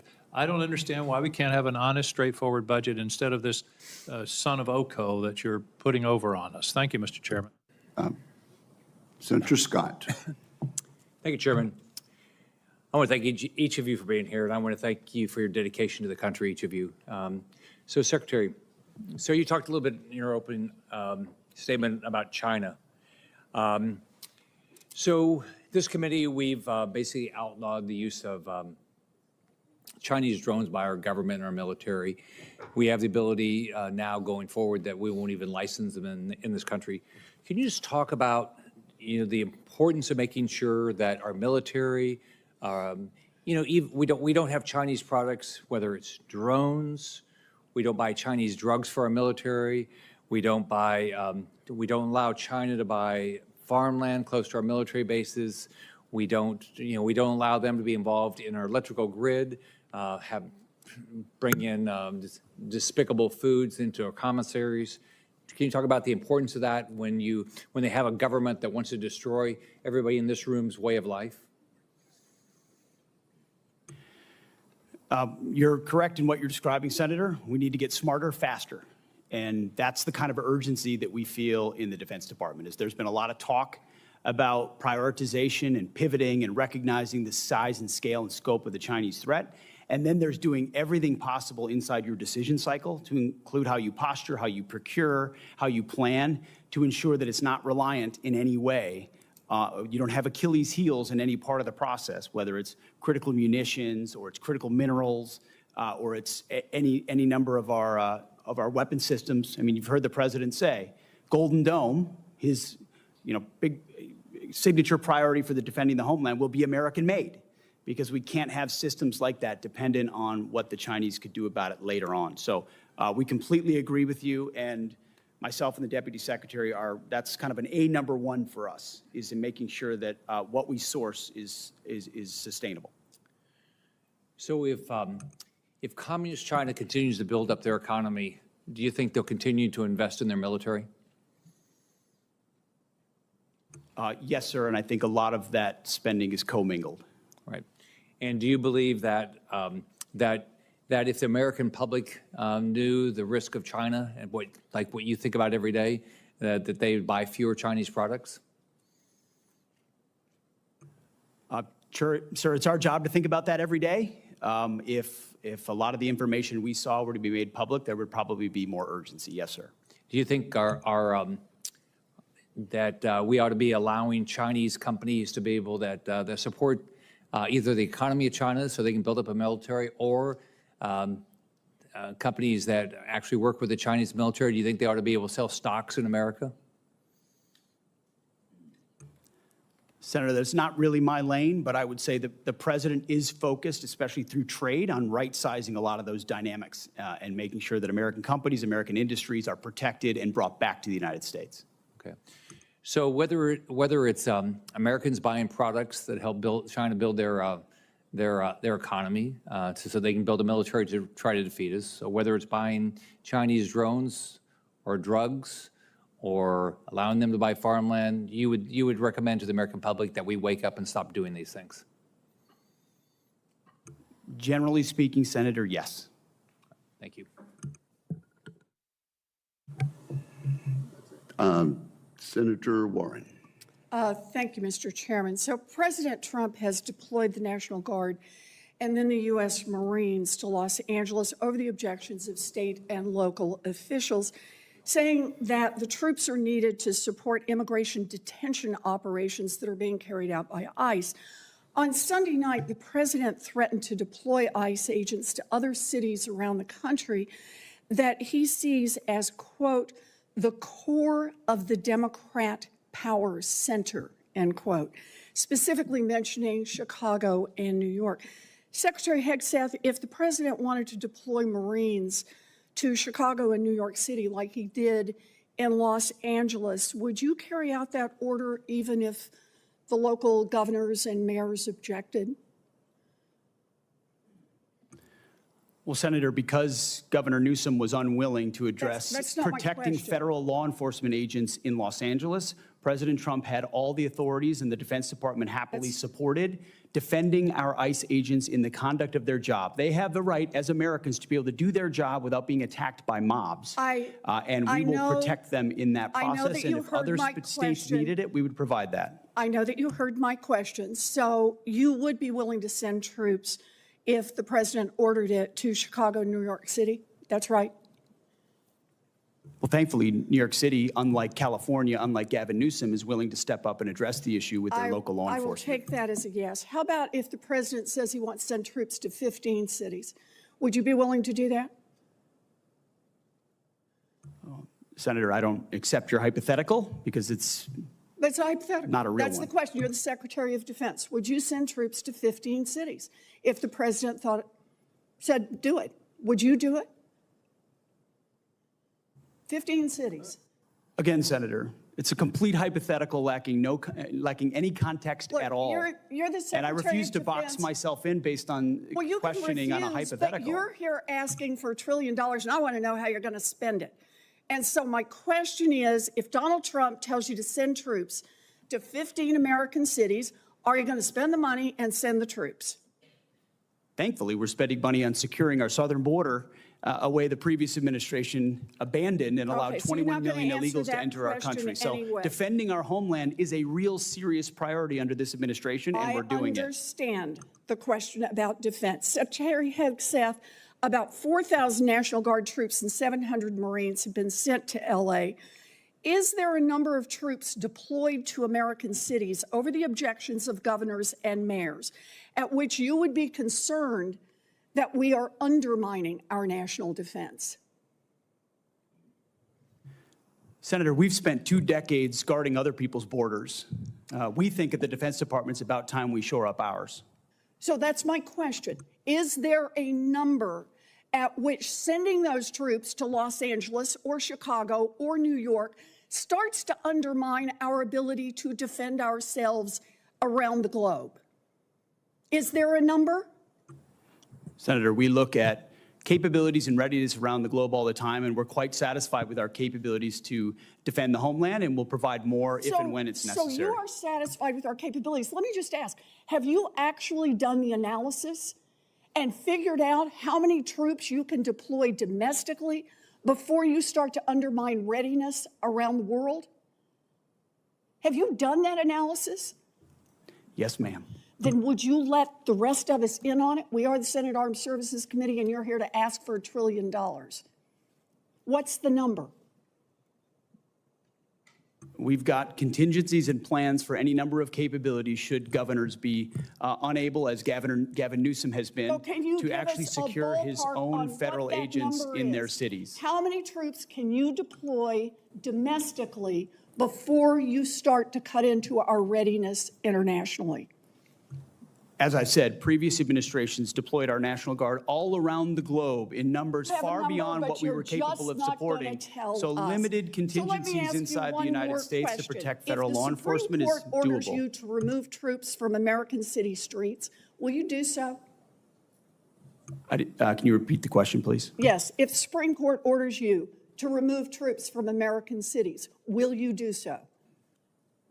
As I've said, Senator, I don't believe district courts should determine national security policy, but if the That was Supreme not my Court rules on a topic, we will abide by that. Okay. You know, during her press conference last week, Secretary Noem said, "We are staying here to liberate the city from its mayor and its governor, people who were elected by a majority of voters." Secretary Hegseth is saying he is ready to deploy more troops and won't tell us what the implications are for our national defense. This is un-American, and it makes us unsafe. I wish our Republican colleagues would speak up. The time of the senator has expired. Senator Tuberville. Thank you, Mr. Chairman. Thanks for being here today. Mr. Secretary, thanks for looking out for the law enforcement and the millions of people in California that still love this country and want this country to survive, and not the radicals that wave non-American flags, that protest in the streets, tear things down. It is ridiculous, and thank you for doing what you're doing, you and President Trump. It's getting out of hand. Chairman of the Personnel Committee, thanks for your recruiting. You're doing great. Keep looking out after the quality of life. Please do that. We've done research after research. We did give a raise. We want to continue to give raises. These first-year staffers in this building make tens of thousands of dollars more than first-year military personnel. That's not right. We need to change that. It's an all-volunteer Army, and thank you for working towards that. Mr. Secretary, China's kicking our butt in AI. Okay, they can build something in a year that takes us 3 or 4 years to build. The budget provides for increases in AI investment of $250 million. Is that adequate for us to catch up with China? Senator, we are very aware of the accelerant that is AI, and that it is the next chapter, the next sphere of where advantages will be gained. And we are making the necessary investments, we believe, in this budget to stay there. We're also working with private industry in the United States, who's thankfully at this point isn't getting their butt kicked yet by China, and I think presents an opportunity for us to work with them to press the advantage. So we're looking for private partners as well to enhance our capabilities across the DoD. you have to know your problems and where you're at before you can go forward. And hopefully we're understanding that. Obviously, we've got a lot of problems that's going on. Mr. Secretary, your opening remarks mentioned the force-wide review of military standards. What's the status of that review? It is ongoing and very close to fruition. We've reviewed standards specifically on combat MOSs first to ensure that we haven't seen a reduction in pursuit of quotas or any other agendas. So standards are being moved back to where they were at their highest level, gender neutral. And then we're looking at overall fitness standards, overall grooming standards, overall basic standards across our formations that we believe have slipped, certainly under the previous administration, but over decades. But we're being very careful about it, too. We don't want to make big changes that are wide sweeping, that have unintended consequences. So we're looking service by service, but also trying to simplify and clarify as much as possible. High standards, clear standards that set us apart. Thanks for your help on putting me on the Air Force Board of Visitors, a military academy, and look forward to going out soon. It is very important we understand we do have problems in the Air Force Academy, and we're going to get those straightened out one way or another. So thanks for you and President Trump putting me on that, the Board of Visitors. General Caine, the last few years we've seen major efforts to refocus our services for future fights. Marine Corps Force Design and the Army's Transformation Initiative are major changes to the Joint Force. Can you describe the Joint Staff's level of involvement in these efforts? Sure, thanks for the question. As the services carefully consider what they need to look like, one of my primary jobs is a global integrator, and so I look at all of these capabilities as well as capacities, and then through a series of formal products that we deliver to the Secretary, have a chance to give the Secretary my views on this. I appreciate the leadership of both of those services, all of the services, and the combatant commanders to identify what the fight of the future looks like and what the force mix of the future needs to look like. So we're deeply involved in all that. Thank you. Just this right up my alley here. One important aspect of recruiting is how our services are represented in elite sports. We have made progress here, but we still have to work and work some things out. But West Point this year, they had a young man that was drafted to play baseball. In the past times when President Trump was in, he allowed them to go do their thing in baseball and then come back and fulfill their service. But we are disallowing a young man at West Point to go to Major League Baseball. Could you look in that, Mr. Secretary?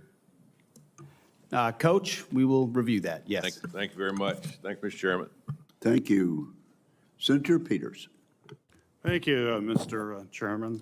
General Caine, both before and during your confirmation hearing, we discussed your commitment to duty and to adhering to the Constitution as well as your oath of office.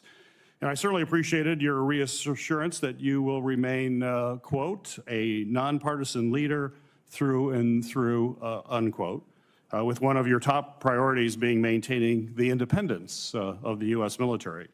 Along with remaining apolitical, I'm sure you will agree that fostering a stable, mission-focused environment is essential to leading the Department of Defense. So my question for you, sir, is can you please share with this committee and the American people what your approach to leadership as chairman of the Joint Chiefs of Staff is? Yes, sir. It's certainly the job is one to understand the global set of challenges, integrate the options that must be considered, and then to present those options to the president. And I've always taken a servant leadership approach throughout my career based on my oath of office and the Constitution and my commission. And as a nonpartisan leader, you reiterate that? Always. Yeah, I reiterate that. Well, thank you. And as a former lieutenant commander in the U.S. Navy Reserve, I certainly agree with that and agree with your answers and your commitment to the men and women in uniform. Secretary Hegseth, your approach to leadership, I believe, stands in direct conflict with the ideas that we just discussed with General Caine. And at a time of great chaos and uncertainty in the world, I'm extremely concerned that your many shortcomings could have potentially life-threatening consequences for American service members. In your confirmation hearing, I expressed my deep reservations about your qualifications to run the DoD. I also made it clear that no board of directors in the world would hire someone with so little experience to run a large business, much less the Department of Defense, where American lives are on the line regularly. For this reason, in addition to some concerns we had about character, I ultimately opposed your nomination. And unfortunately, my reservations have become reality. I know my colleagues have touched on some of these issues, but to briefly summarize, you have failed to set the example, or lead from the front, as you like to say. And this includes prompting a leadership and oversight vacuum at the department by firing qualified uniformed leaders without cause, creating loyalty tests and leak investigations that have led to 5 of your senior advisors resigning or being fired, sharing classified military details on an unsecure app during operations in Yemen that included unauthorized individuals on at least 2 separate occasions, and revoking the DoD personal protection detail for both Secretary of Defense Mark Esper and the former Chairman of Joint Chiefs Mark Milley, putting their safety at risk while they are still under threat from Iran. We have seen time and time again how your conduct, lack of personal responsibility, are harming readiness, reputation, and professionalism of our military. At a time where Israel and Iran are in open conflict and our adversaries in Russia and China will exploit any weaknesses, unfortunately, my worst fears about your leadership shortfalls, unfortunately, have been realized. Secretary Hegseth, I firmly believe that accountability from leadership is vital in all sectors, not just in the military. And demonstrating to your subordinates that everyone plays by the same rules helps to build trust and open communications within your team. And those two things are extremely important. And I know that you share my desire to ensure that we're holding our senior leaders accountable for actions. And during your nomination hearing, you stated, quote, accountability is coming because everybody in this room knows if you are a rifleman and you lose your rifle, they are throwing the book at you, end of quote. You also said that leadership has been unwilling to take accountability, and I couldn't agree more on how important accountability is. As we all know, at the request of this committee, the Department of Defense Inspector General launched an investigation into your use of Signal, an unclassified commercially available messaging application to discuss information pertaining military actions in Yemen. So given your focus on accountability, how will you demonstrate this accountability to the men and women in the U.S. military if the Inspector General finds that you improperly disclosed information? That assessment is pending at this time.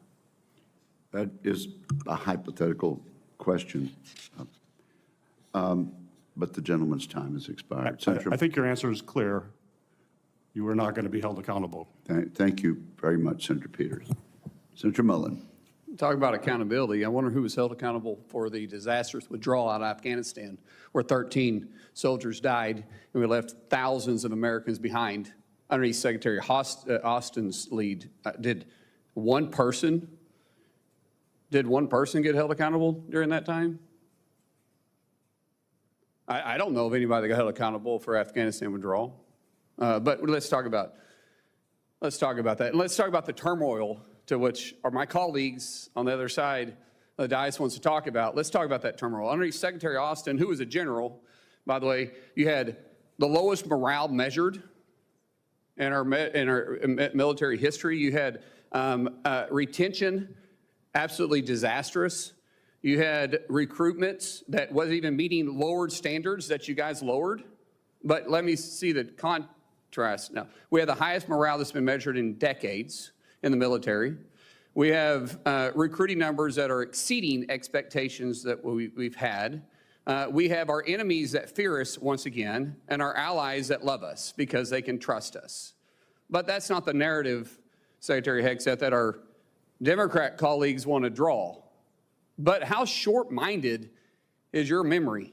It was just a few months ago that you were supporting a commander-in-chief that you guys were covering up for or flat out lying about.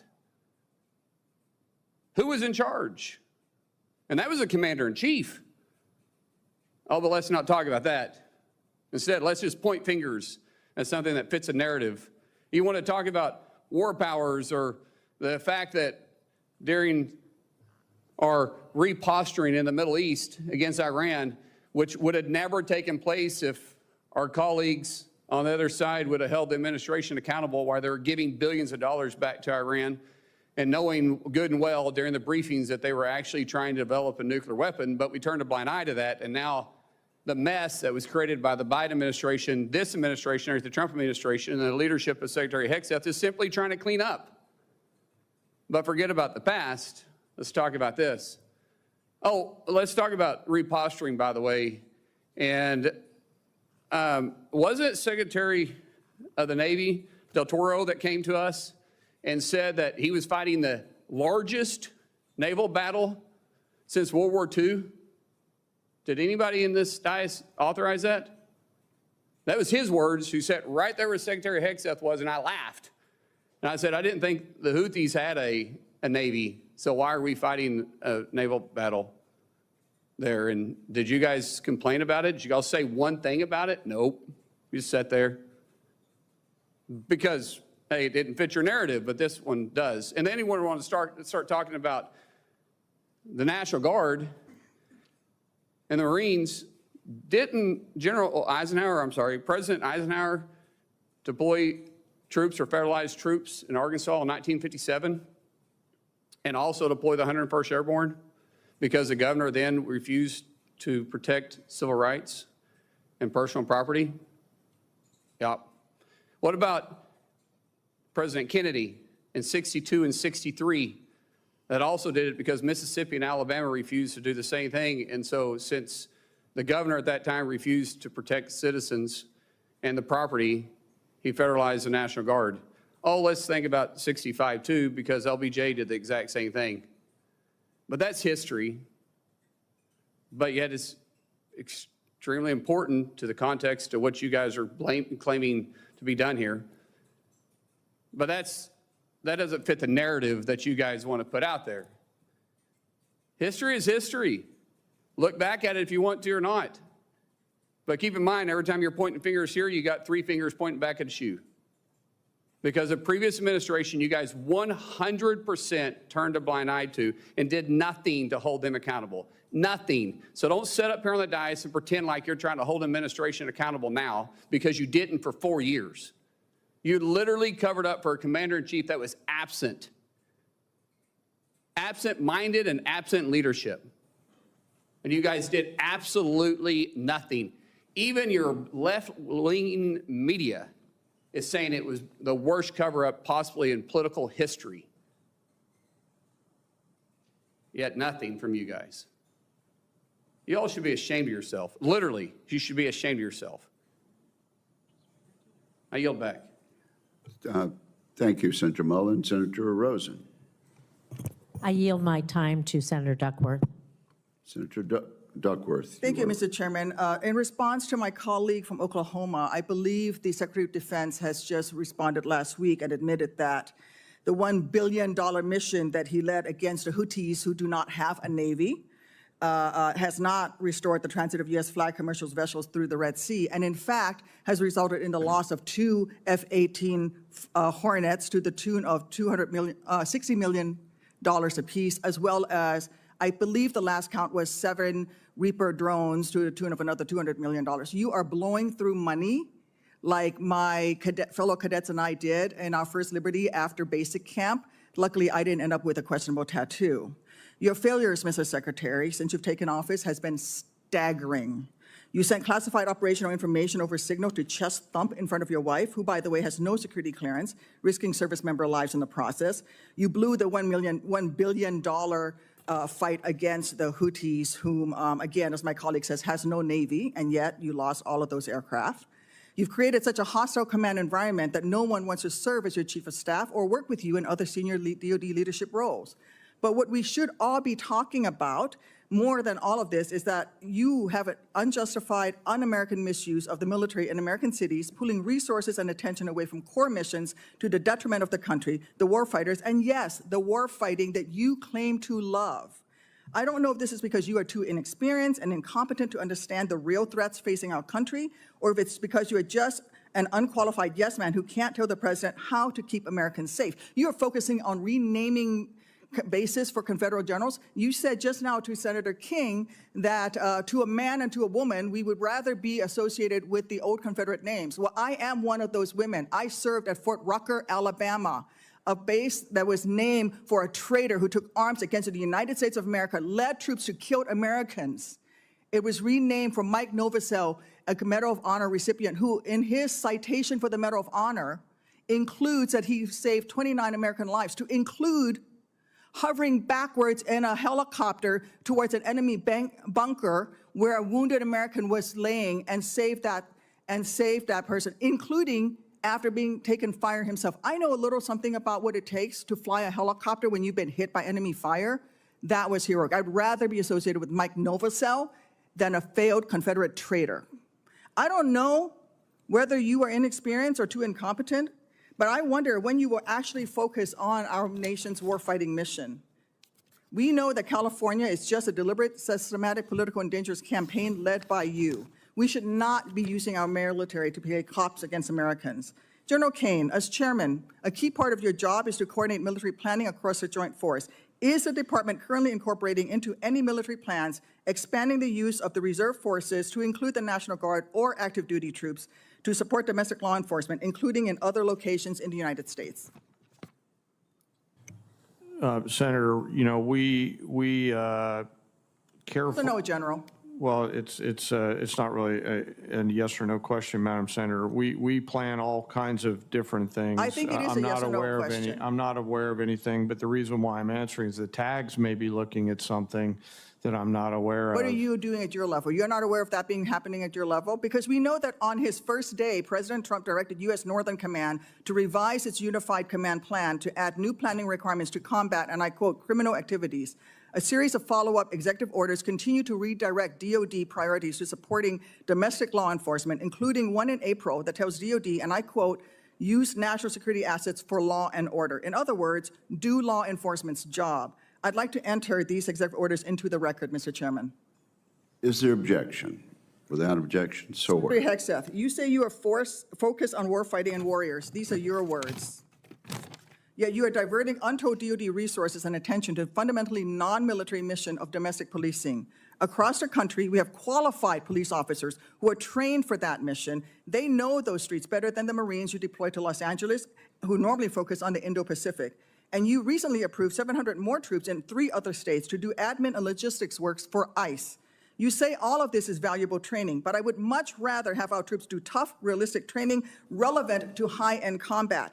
Instead of typing in spreadsheets for ICE, they should be conducting live fire maneuver exercises. Instead of patrolling American neighborhoods and standing in front of federal buildings, they should be rehearsing call for fire missions. We have local police who can stand in front of those federal buildings. And the list of distractions goes on. You are encouraging the DOD workforce to go work for DHS in increasing numbers. You're pulling the military away from facing foreign enemies who literally say things like death to America. And you're putting troops with weapons aimed at Americans. Mr. Secretary, let the military get back to its real job. Stop forcing them to do DHSs. And if you want to be the DHS secretary, maybe you can apply for that job when you're fired from this one due to your incompetence. The senator's time has expired. Senator Budd. Thank you, Mr. Chairman, and thank you all for being here. I think you all are doing a great job, and the proof is in the pudding. If you look at morale, you look at recruiting, you look at deterrence. Incredible performance compared to the last administration. So thank you all for your work, and in short order as well. Mr. Secretary, while I was overseas and time zones away this past weekend, I was able to watch the parade, even though it was on a size of a phone screen.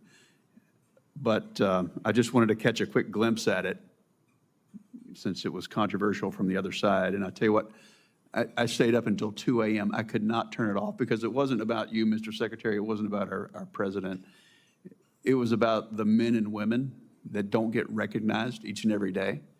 and I could just see them grinning underneath their helmets and their battle dress uniforms, smiling from ear to ear, being recognized, whether it's on TV or by those of us in elected office that were present, or the folks that stood up to support them. So thank you for that. And again, back to the morale that we're seeing in the recruiting numbers, I think it will go even higher as a result of that. So I appreciate what you did. Mr. Secretary, I want to echo what my colleague Senator Kramer said a few moments ago about air dominance. And in previous years, Air Force officials have recommended purchasing at least 72 fighters a year, which would be reachable by maximizing F-35 and then the F-15EX production lines. And I applaud the President's decision to proceed with the F-47, but I understand that it's going to take a while before that's developed and fielded. And I'm interested in maintaining a strong level of production of other advanced fighters in the interim. So what can you tell us about the future of the F-15EX in particular while we await the arrival of the F-47? And Mr. Secretary, that'd be for you. And Mr. Chairman, you've got experience, significant experience as a fighter pilot, so if you'd care to weigh in as well. To your point, Senator, I would defer the balance of my air superiority time to the chairman. But I would note that the budget does have a substantial increase on F-15EX, recognizing its capabilities and the bridging function that particular aircraft provides us. And all of this with an eye toward existing fights and future fights, but it certainly does make an investment. Chairman. Yes, sir. Thanks for the question. And, you could use the current Israeli efforts as a case study in air dominance and air superiority. And if you look at harder problems in Iran, you start to see the importance of having the mix of things like F-47, EX, and any other future capabilities that are considered. So we have to stay up on the TAC air, step, and appreciate your leadership and interest in this, sir, as we move forward. Thank you. Switching gears a bit, Mr. Secretary, our Special Operations Forces play a crucial role in preventing and then winning armed conflict. However, the previous administration proposed cuts to soft billets in the programs.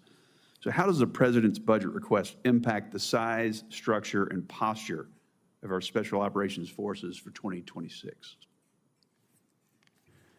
Well, sir, what you will not see is cuts to soft billets, especially recognizing not just the last 25 years, but even the op tempo of the last 4 to 6 years, and the recognition that those are forces that are used often, mobilized often. There's a stress and strain on that. And so investments both in personnel, but also training and capabilities is front and center. Thank you for that. Last year, I led an NDAA provision that mandates that all future annual defense planning guidance includes specifics with respect to the size, structure, posture, and priorities for SOF. So I want to make clear the importance of this directive. And the committee was due a report back on March 1st on this component of the defense planning guidance. But since that date has come and gone, I'll ask now, will you, Mr. Secretary, commit to seeing this requirement through and providing an update to this committee on its progress? Yes, Senator, we'll get that to you. Thank you. I want to ask briefly about munitions, Mr. General Caine. How do you see the rate of munitions usage in Ukraine, in the Middle East, particularly our ground-based interceptors and air-to-air missiles influencing this budget request and future budget requests? Well, Senator, we're always mindful of the consumption rate. One of the great case stories of the fight in the Middle East is the advancement of use of rockets, laser rockets, to target one-way attack drones, which I know the committee helped push, and that's helping to save some of our critical air-to-air munitions. And I can circle back with you on the other matters offline, sir. Please do. Thank you, Chairman. Thank you very much. Senator Kelly, Senator Rosen yielded her time to Senator Duckworth, who was scheduled to be last. Do you think we ought to go ahead and let Senator Rosen ask questions right now? 100%. Absolutely. Senator Rosen, you're recognized. I thought I would just create a stir down there. No. I thank you to my seatmates on both sides. Thank you, Mr. Chairman. We take care of each other. And again, thank you, Chairman Wicker, Ranking Member Reed, for holding this hearing, Mr. Secretary. We have a short amount of time, so I'm just going to ask a few simple questions, and I would just appreciate if, for some of them, you would just answer yes or no. And so, Secretary Hegseth, would you agree that every senior official in the Department of Defense must reflect the values and conduct that our service members must uphold and our citizens expect? Senator, we want to uphold the highest possible standards. I'll take that for a yes. So would you also agree, then, that anti-Semitism and anti-Semitic conspiracy theories have no place in our government or military? Yes or no? They should not. Thank you. So would you also agree that anyone who has posted, and I'm going to quote, anti-Semitic conspiracy theories lifted right out of a neo-Nazi playbook, end quote, shouldn't be anywhere near a position of power? Yes or no? Since I don't believe the characterization of many officials in the news media, I would need to see precisely what's being characterized. But generally, would you not say that if Generally we speaking, thought something was coming out of a neo-Nazi playbook, it doesn't have any place in our Department of Defense? Now, Secretary Hegseth, the quote that I just read you was referencing Ms. Kingsley Wilson, the DOD press secretary. It's a direct quote from her, who my Republican colleagues on this committee have also expressed alarm over due to her comments. In fact, one colleague said, and I'm going to quote again, obviously I don't agree with her comments. I trust the Pentagon will address this, end quote. However, in the months since, not only have you not addressed these anti-Semitic comments, you have promoted Ms. Wilson. This seems to be at odds, honestly, with President Trump's commitment, very public commitment to combat anti-Semitism, which you just said you too agreed with. So, Secretary Hegseth, given the rise in anti-Semitic violence, hate crimes in our nation, and to show that the Trump administration, your administration, does have a zero-tolerance policy for anti-Semitism, will you dismiss Ms. Kingsley from her role as a U.S. military spokesperson today, yes or no? Again, that's why I referenced the context and characterization. But we'll send you the quote, I've worked sir. directly with her. She does a fantastic job, and there's any suggestion that I or her or others are party to anti-Semitism is a mischaracterization attempting to win political points. Sir, and I'm going to Senator, say that you're your attempting to lack win of an political points on the backs of confirms what we've mischaracterizing known the all statements of a along. member The Trump of my administration department, is not serious. and I'm not going to stand for that. You are not a serious person. You are not serious about rooting out, fighting anti-Semitism within the ranks of our DOD. It's despicable. You ought to be ashamed of yourself. I'm going to move on to General Hawk. The sudden inexplicable dismissal of General Hawk. He serves both Director of the National Security Agency, Commander of U.S. Cybercom. It's deeply concerning, raises significant questions about the decision-making process, its potential consequences. Public reports indicate that the removal of General Hawk, who has served his country proudly, has been influenced by social media influencer, a personality on social media, Laura Loomer, spreads conspiracy theories. She's been denounced even by Republicans. And the idea is that any leaders within our agencies responsible for our nation's security, somebody would be dismissed based on the advice of a social media influencer is alarming, to say the least. It's surely not how we should be running our military. So were you consulted regarding General Hawk's dismissal, yes or no? Well, Senator, I would not advise believing everything you read in the media. And I'm consulted on every single decision. Okay, I'm the so that's decision maker alarming. for the It's your department, and we all department, serve Mr. at the pleasure of the president. Okay. And So we have what the was your- prerogative to what make was those your decisions what for was the your best for the recommendation? country, Did and you we did personally that. approve Mr. Hawk's dismissal, yes or no? Anyone coming or going Personally at the approve Defense it. Department, especially at that level, would ultimately be a decision So made by that's a me, yes. and I Did you stand personally behind that. relieve him? Excuse Did me? you personally relieve him? Yes or no? Anyone at that level You did, who is so that's a relieved yes. would be relieved by the Secretary of Defense. Was there a specific justification for General Hawk's dismissal? Was there a specific justification for General Hawk's dismissal? Ma'am, we all serve at the pleasure of the president, and the president deserves the Is type it of true? commanders and advisors that he thinks will best Did you equip him discuss General to Hawk's accomplish the dismissal with mission. Laura Loomer prior to his removal? I don't discuss who I talk about anything with, but ultimately this is my decision, and he serves at the pleasure of the president, and that's why he's no longer there. So do you believe it's appropriate for any social media personality to influence personnel decisions in your department? Yes or no? I believe your time is up, Senator. Oh, it is not up to you to tell me when my time is up. Well, the time And I of am the going to senator. say, Mr. Secretary, you're either feckless or complicit. You're not in control of your department. You're as unserious. It is shocking. You're not combating anti-Semitism within your ranks. It's a dangerous and pivotal time in our nation's history.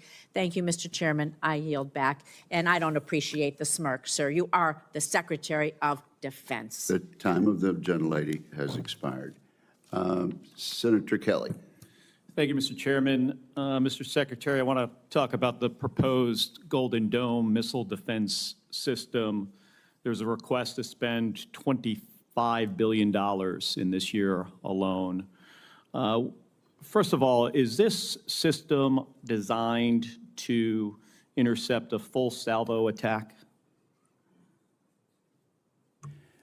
Senator, it's a multi-layer system that would include different types of salvos. Obviously, So any it's not system- just Rogue Nation. Okay.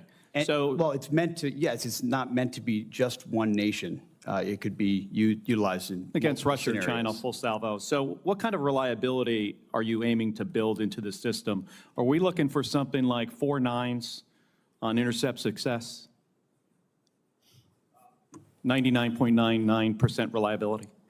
Obviously, you seek the highest possible. You begin with what you have and integrating those C2 networks and sensors, building up capabilities that are existing with an eye toward future capabilities that can come online as quickly as possible, not just ground-based, but space-based, So all future, aspects. against future capability too. So do you believe that we can build a system that can intercept all incoming threats? You think we could build that system?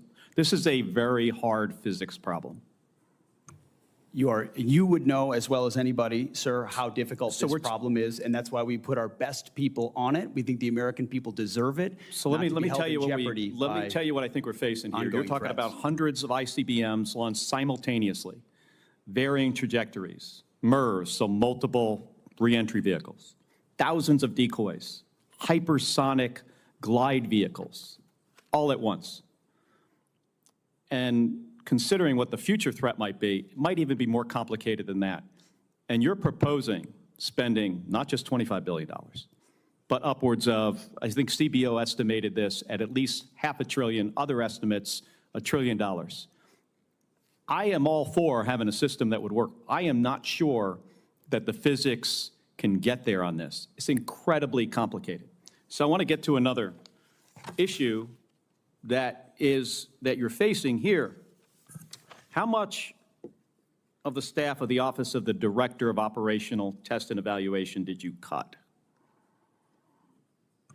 After collaboration, sir, with the service departments, the joint staff and others, we identified that as a place where there were redundancies and multiple additional layers that I'll were tell you what you unnecessary. cut. You cut So 74%. Most of it, that's what I was going to say.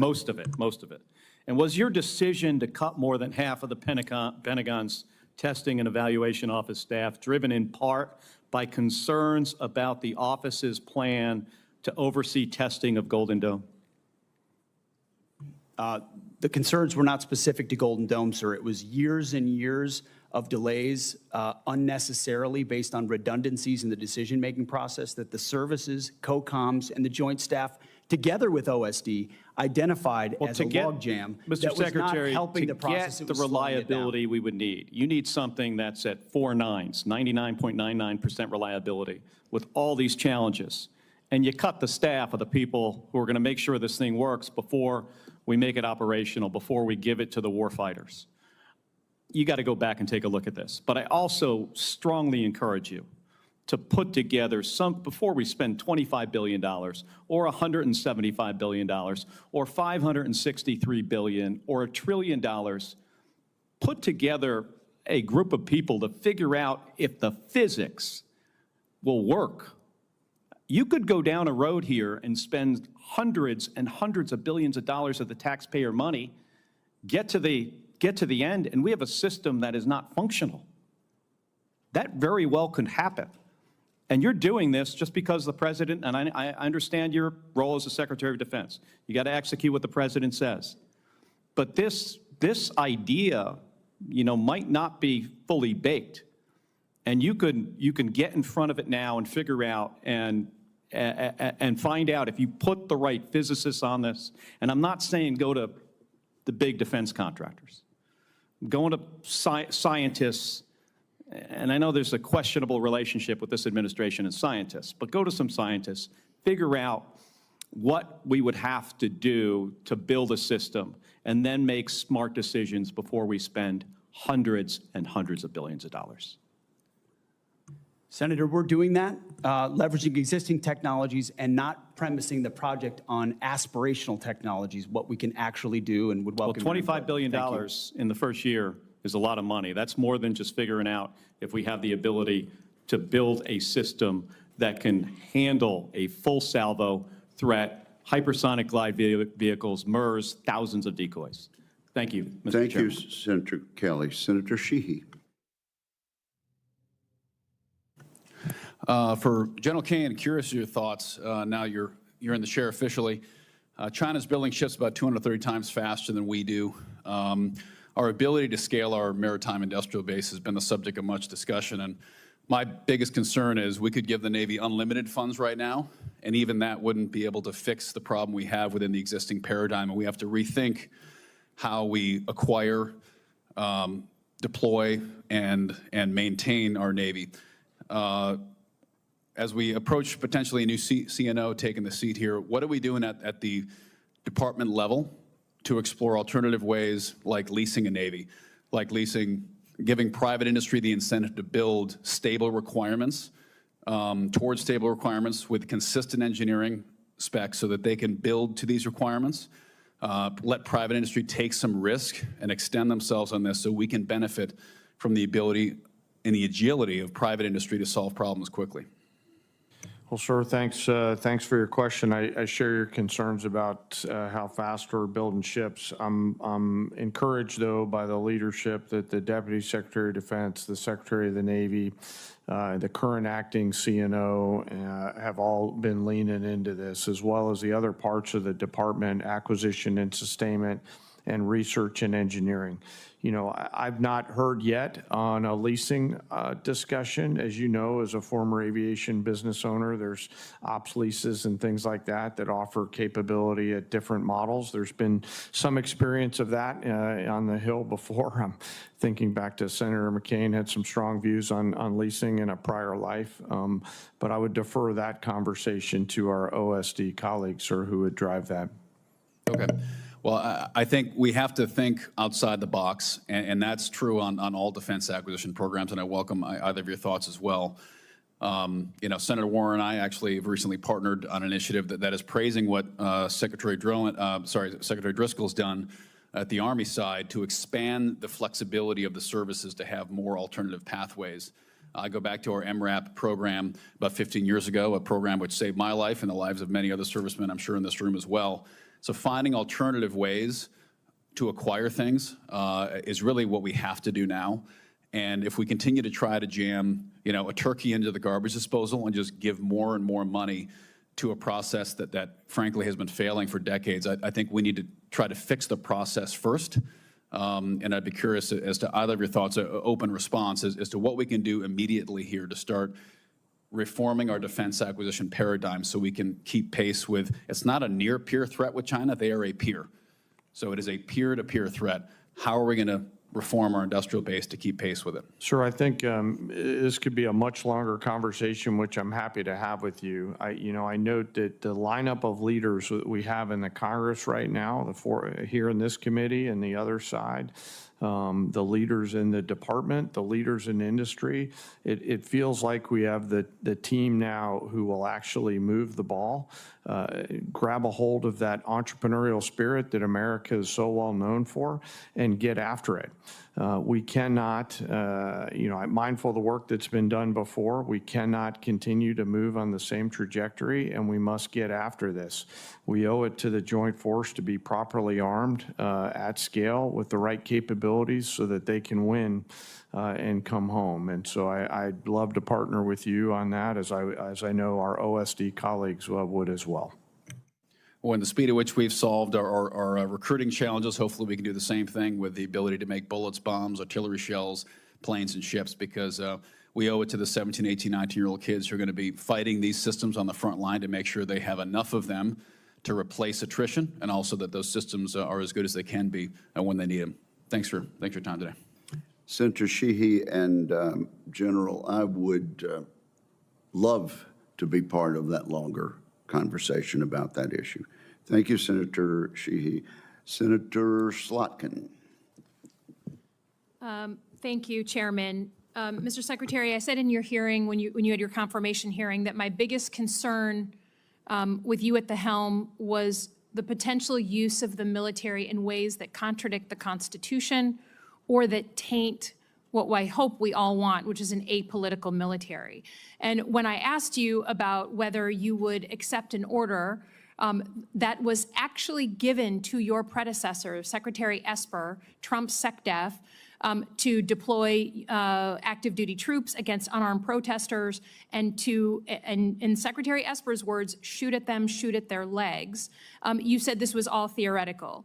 Here we are, a few months later, you've deployed 4,700 troops to Los Angeles and against the wishes of the governor. And my colleague across the aisle was right. It is the first time since 1965 that we have deployed Guard troops without the permission of the governor. In all the instances he laid out, the president had sent in the military to protect protesters, not against the protesters. So you may dismiss it, but I feel like this is a fundamental issue of American democracy. If you love your country and you want an apolitical military, then it should be the last resort, not the first resort in our country to use them. So to get to the non-theoretical, have you authorized the uniformed military to detain or arrest protesters in Los Angeles? Senator, I would just start by saying you're not a protester if you're throwing concrete 100%. at law Arrest those enforcement people. officers. Throw them in the jail. 100%. But what you're doing is something different. Everyone knows this is a political decision, right? So we don't trust that you're using the best interests of the military, certainly, and of democracy on top of that. So have you given the order? That's all I want to know. It's not theoretical. For the U.S. military, not law enforcement. They can arrest all day long. That's their job. Do they have the ability, the uniformed military, to arrest and detain protesters currently today?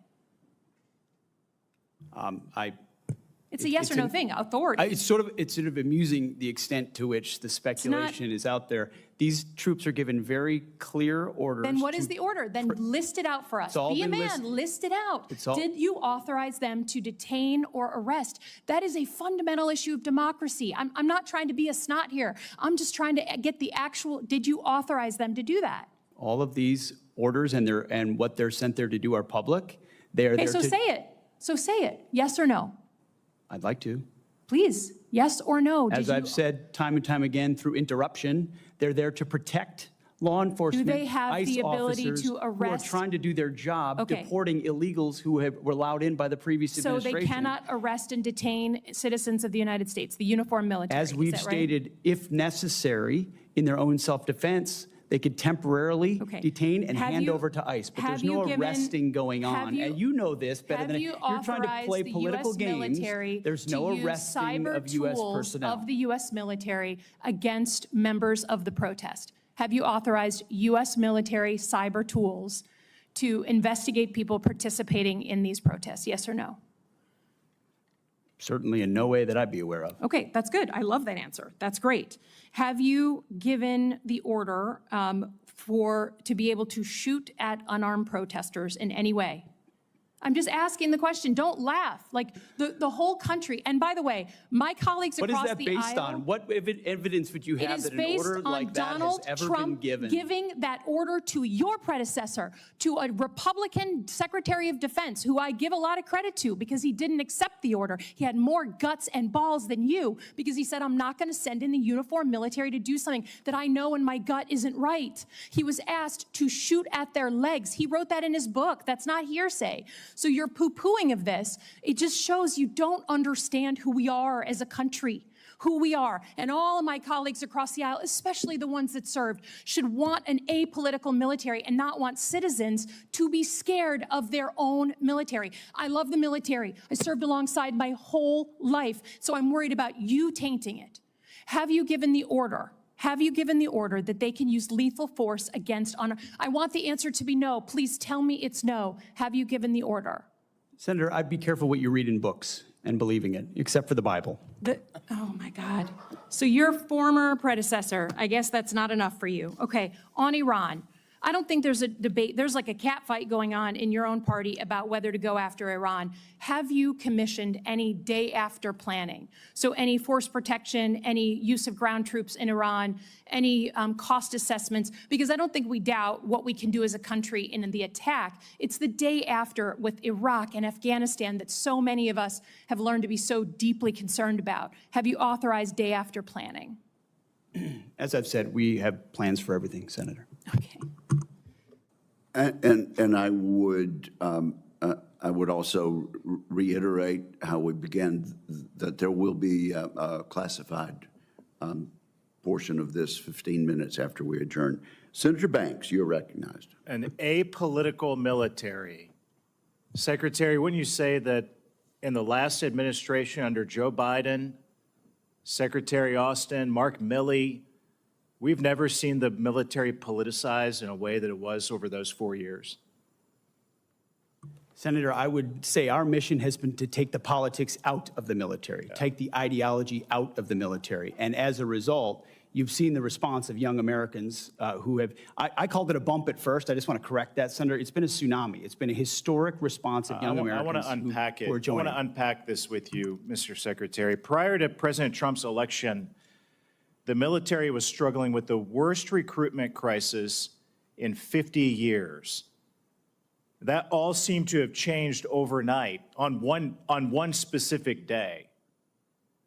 And the chart shows it. The Army doubled its recruitment from November of 2024 to the previous November. The Navy, the same thing. The Navy's recruitment skyrocketed 80% from November of 2024 to the previous year. Mr. Secretary, what changed?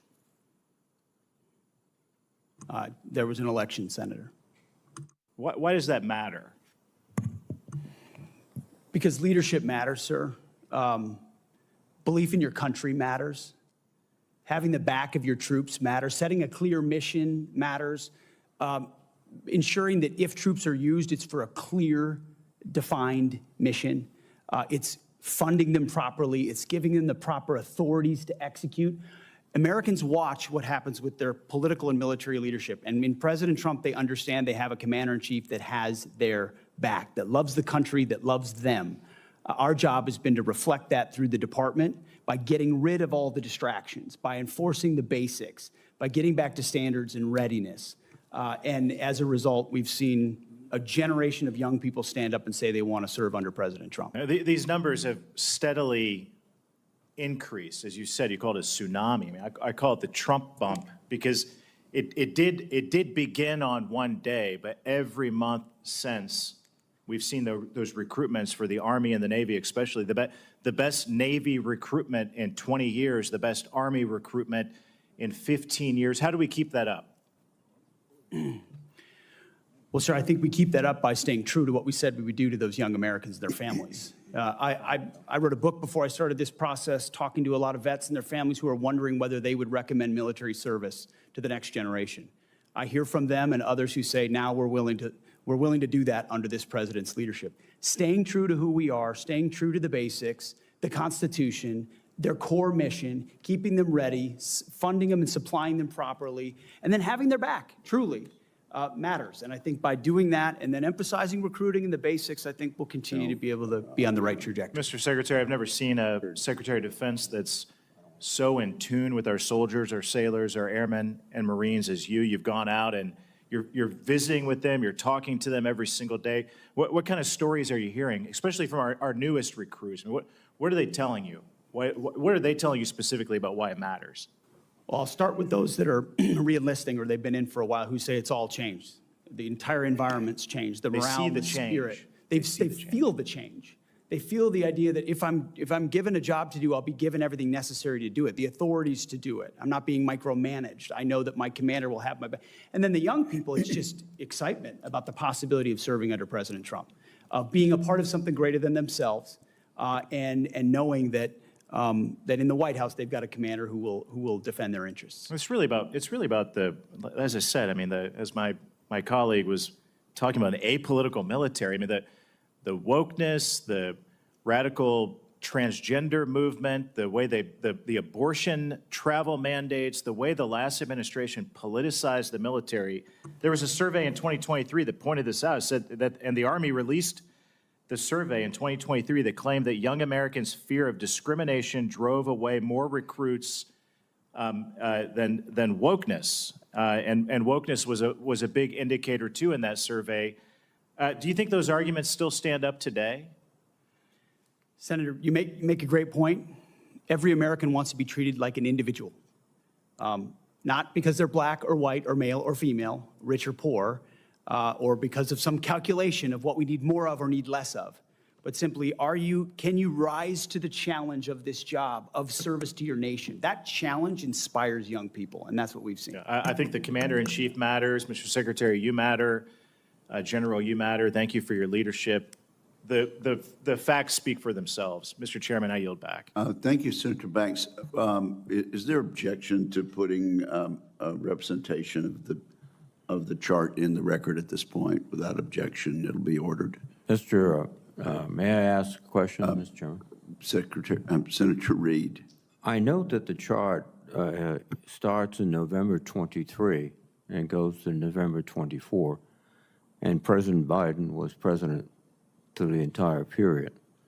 So you're suggesting that the significant ramp-up took place immediately after the election day, which would have been 20 days of November 24? That's exactly what I'm suggesting, Senator. And the numbers speak for themselves. Do you have any data to suggest that?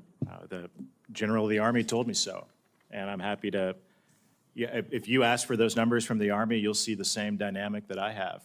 The election of Donald Trump serving as the election of him and the indication to those recruits around the country that he's going to become the commander-in-chief actually mattered. And those numbers have risen dramatically ever since Election Day. There was no impact of the administration's activities over several years before that, and also through the period of November 23, which was encompassed the Biden administration. It's funny you get a Trump bump while Biden is president of the United States. So I'd be curious to see that data. I think it's incredible as well, sir.